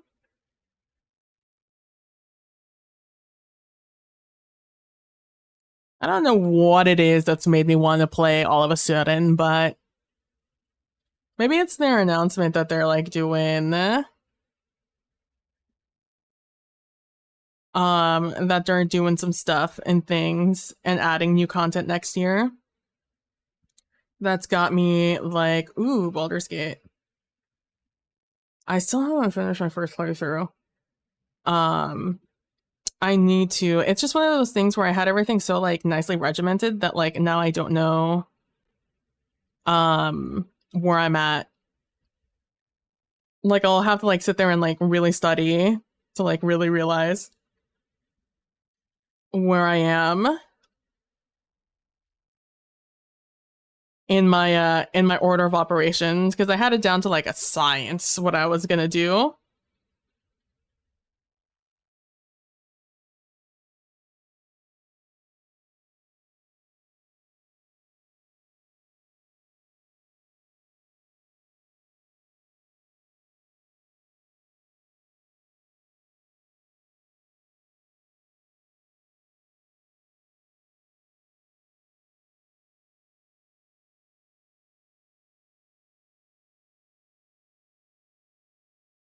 But I should finish it. I still have so much of the game left. I thought it was close to ending it, but I have so much of the game left to do. I thought I had like the sewers left and then I was done with um before the last act or the last like hoorah. I was like, okay, I'll do the sewers and then I'll be done. I will have done everything. And I just keep finding out that there's more stuff. Dude, there's a whole area I've never seen before. I just saw it in a TikTok. And I was like, where the fuck is this? Apparently it's in Act 2. I don't even remember where it is anymore. It has like this whole like mini puzzle and shit with like constellations. I was like, what the fuck is this? I've seen so much content and never anything about this damn thing. It was wild that there are still things in this game that I have yet to see anywhere.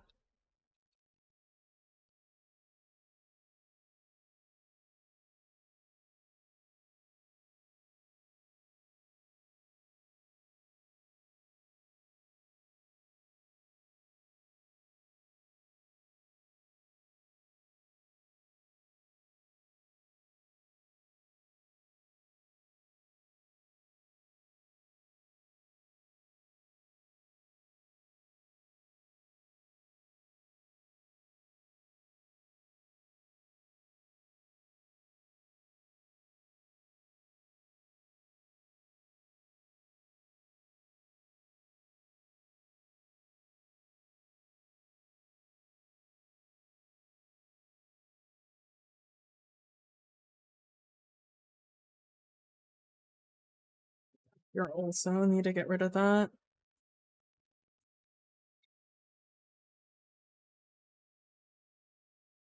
All right, that looks a little bit more like a ball of yarn. I'm happy with that. We can move on next.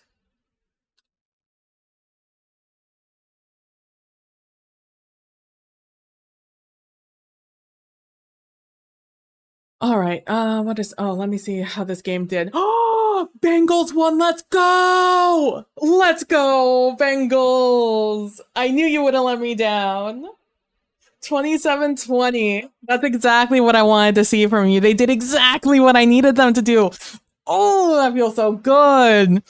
They drove down. They got that touchdown in the fourth quarter because they got ball first. And then, I'm assuming because there was like 11 minutes in the game. And then the Dallas Cowboys drove down, but they stalled them and they didn't get the TD. Even if they did, it didn't matter. And they got a 3-point, they got a field goal.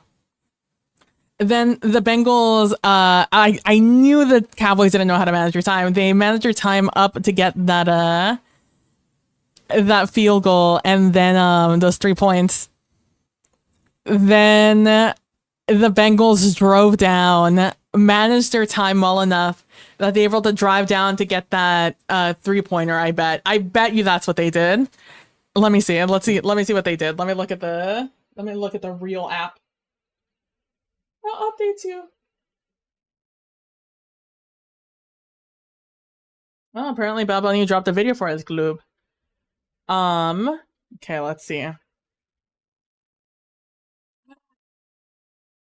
Oh, they did it the opposite. Okay. They really should be playing Trey Lance. The fact that they're playing Cooper Rush tells me, I think, everything I need to know about Trey Lance, TBH with you. Let me look. I want to look at this game. I want to see how they played. The play-by-play, I should say.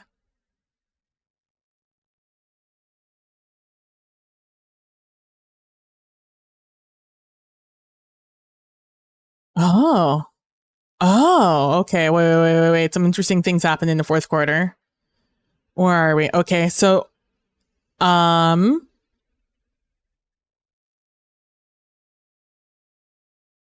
so we start the fourth quarter. They get a kick in at the beginning of the fourth. I guess it's the last thing they do. Then the Bengals they drove down and they got a field goal. Okay.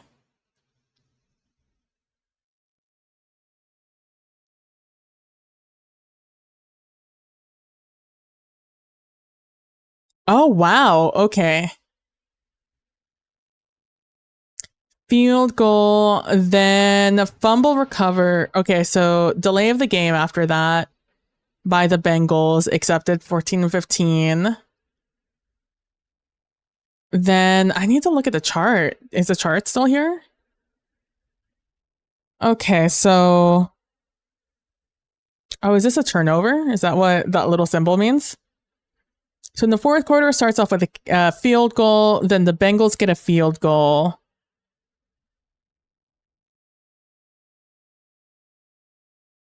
Was it the Cowboys ball after that? And then they fumbled it? Is that what I'm seeing here? Is that what I'm reading? Okay, so there's a fumble. Oh, fumble recovery. Okay. So 2020 is the score after the Bengals get their field goal, kick in and goal. So they're 2020. Then they lay of game. It's the Cowboys ball. It's a 2-minute warning. Cowboys ball. They fumble. It's a bad punt. Then a 40-yard touchdown at the 1-minute mark by with Jamar Chase. Which apparently a lot of things happened there. Extra point is good, so got all 7 there. It's 32 yards after catch, so it's an 8-yard. It's a short pass, and Jamar Chase just ran, Which kudos to him this late in the game, because they work out Jamar Chase. Let me tell you, this is his 4th game with a touchdown. His 5th game, 5-game 3-point touchdown streak, and 5,000th career receiving yard. Which awesome! Congrats, Jamar Chase. Then ball goes back to the Cowboys. 1 minute.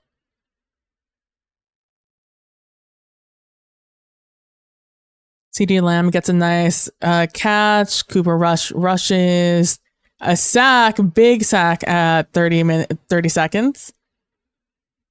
Then a catch by Ferguson, only 8 yards though. 3rd and 15 at 31 seconds, and an incomplete at a 4th and 7 incomplete pass, 15-yard pass.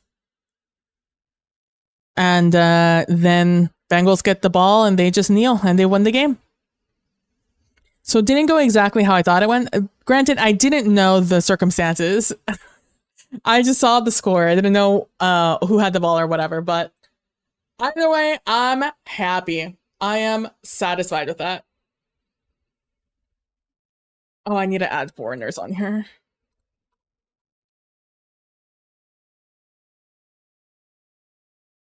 I'm just going back up and making sure that I caught all the auto mods that caught Bude earlier today. All right, we got him. Ladies and gentlemen, we got him. All right, next we have Yarn. Collection of left socks.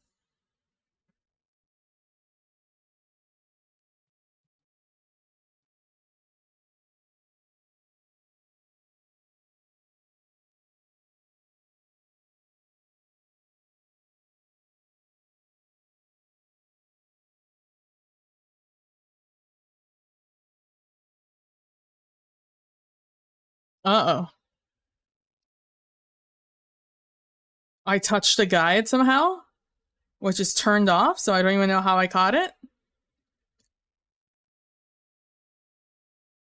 I'm gonna go with a blue, and I need to make sure that this blue works with these colors.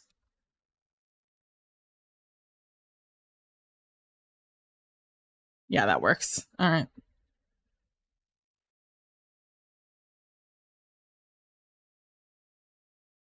Some colors I can kind of just eyeball, but like blue, because it is also an important color, it's hard to really gauge. This is probably the last one we're doing tonight, at least on stream. 2, 3, 4, 5, 6. We did 6. I'd like to do a couple more maybe on my own time, but we'll see. We'll find out. I wanted to do 10, or a little over half. Granted, I did do a lot of talking. I did a lot of yapping.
I didn't finish filling that in. I kept like trying to erase it.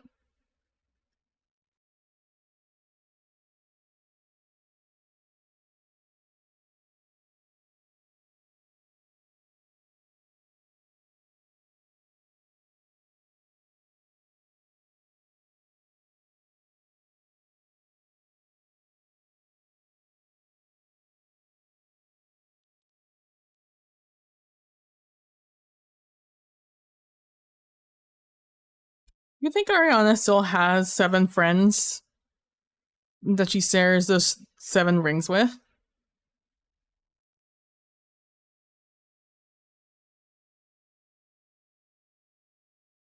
If not, that'd be a little sad. But like, that's adulthood, right? Like, you just kind of have friends and you lose them. You grow apart, you have different priorities, you don't have time for each other. Maybe one day I'll try and write a game about losing friendships.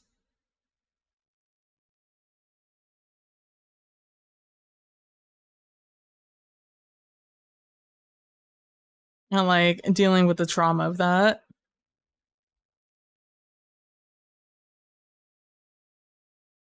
It's not dark enough.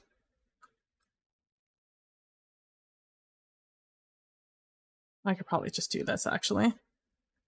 Yeah, much easier.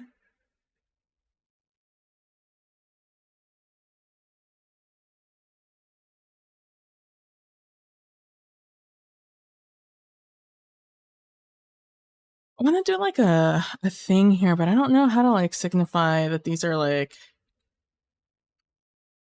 you know, like sometimes it has like the little stitch there. That's all I have to do. I have shoes that are like that, but or socks that are like that, but maybe that's enough. I'd like to do like a little bit of a shadow back here to make the to make it pop out.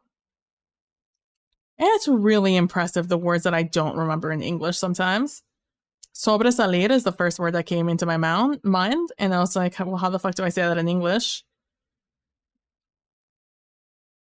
And sobresalir is just, it literally means pop out.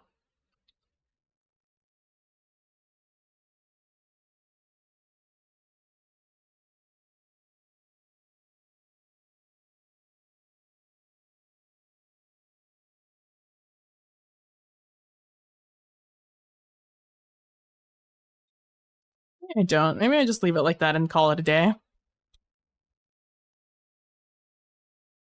Although I am gonna make it smaller. So they're like on the screen.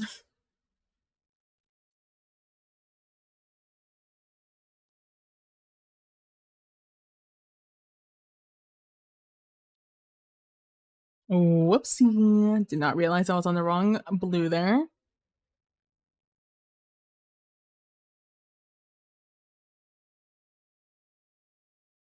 All right. Oh man. That's good though. That's good. I'm happy with that. I'm satisfied with the work we've done on this day. This is number 6. I had wished I'd get more done, but like I'm fine. I need to get these done by the 18th and it's the 9th. So we have 10 days to do another 40 something. That's 4 a day. And if we keep this, some of these are super easy. I've definitely chosen the one that's probably the most involved. The next most involved is probably clubs. I don't imagine that diamonds and spades, the shiny and the tools are going to be too difficult. Some of them are, but some of them aren't that involved. But a lot of these require context, like blunt objects and comfy objects kind of require a little bit of context. So that's why they take a little bit longer. But this is number 6. We have 6, 7, 8, 9, 10, 11. We have 11 of 52 done, which is not bad. And that's actually really not bad.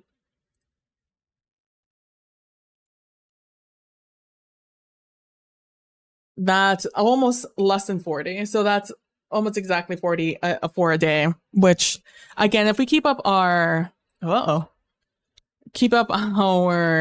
erased something on my Google Sheets. If we keep this pace up, we'll be fine.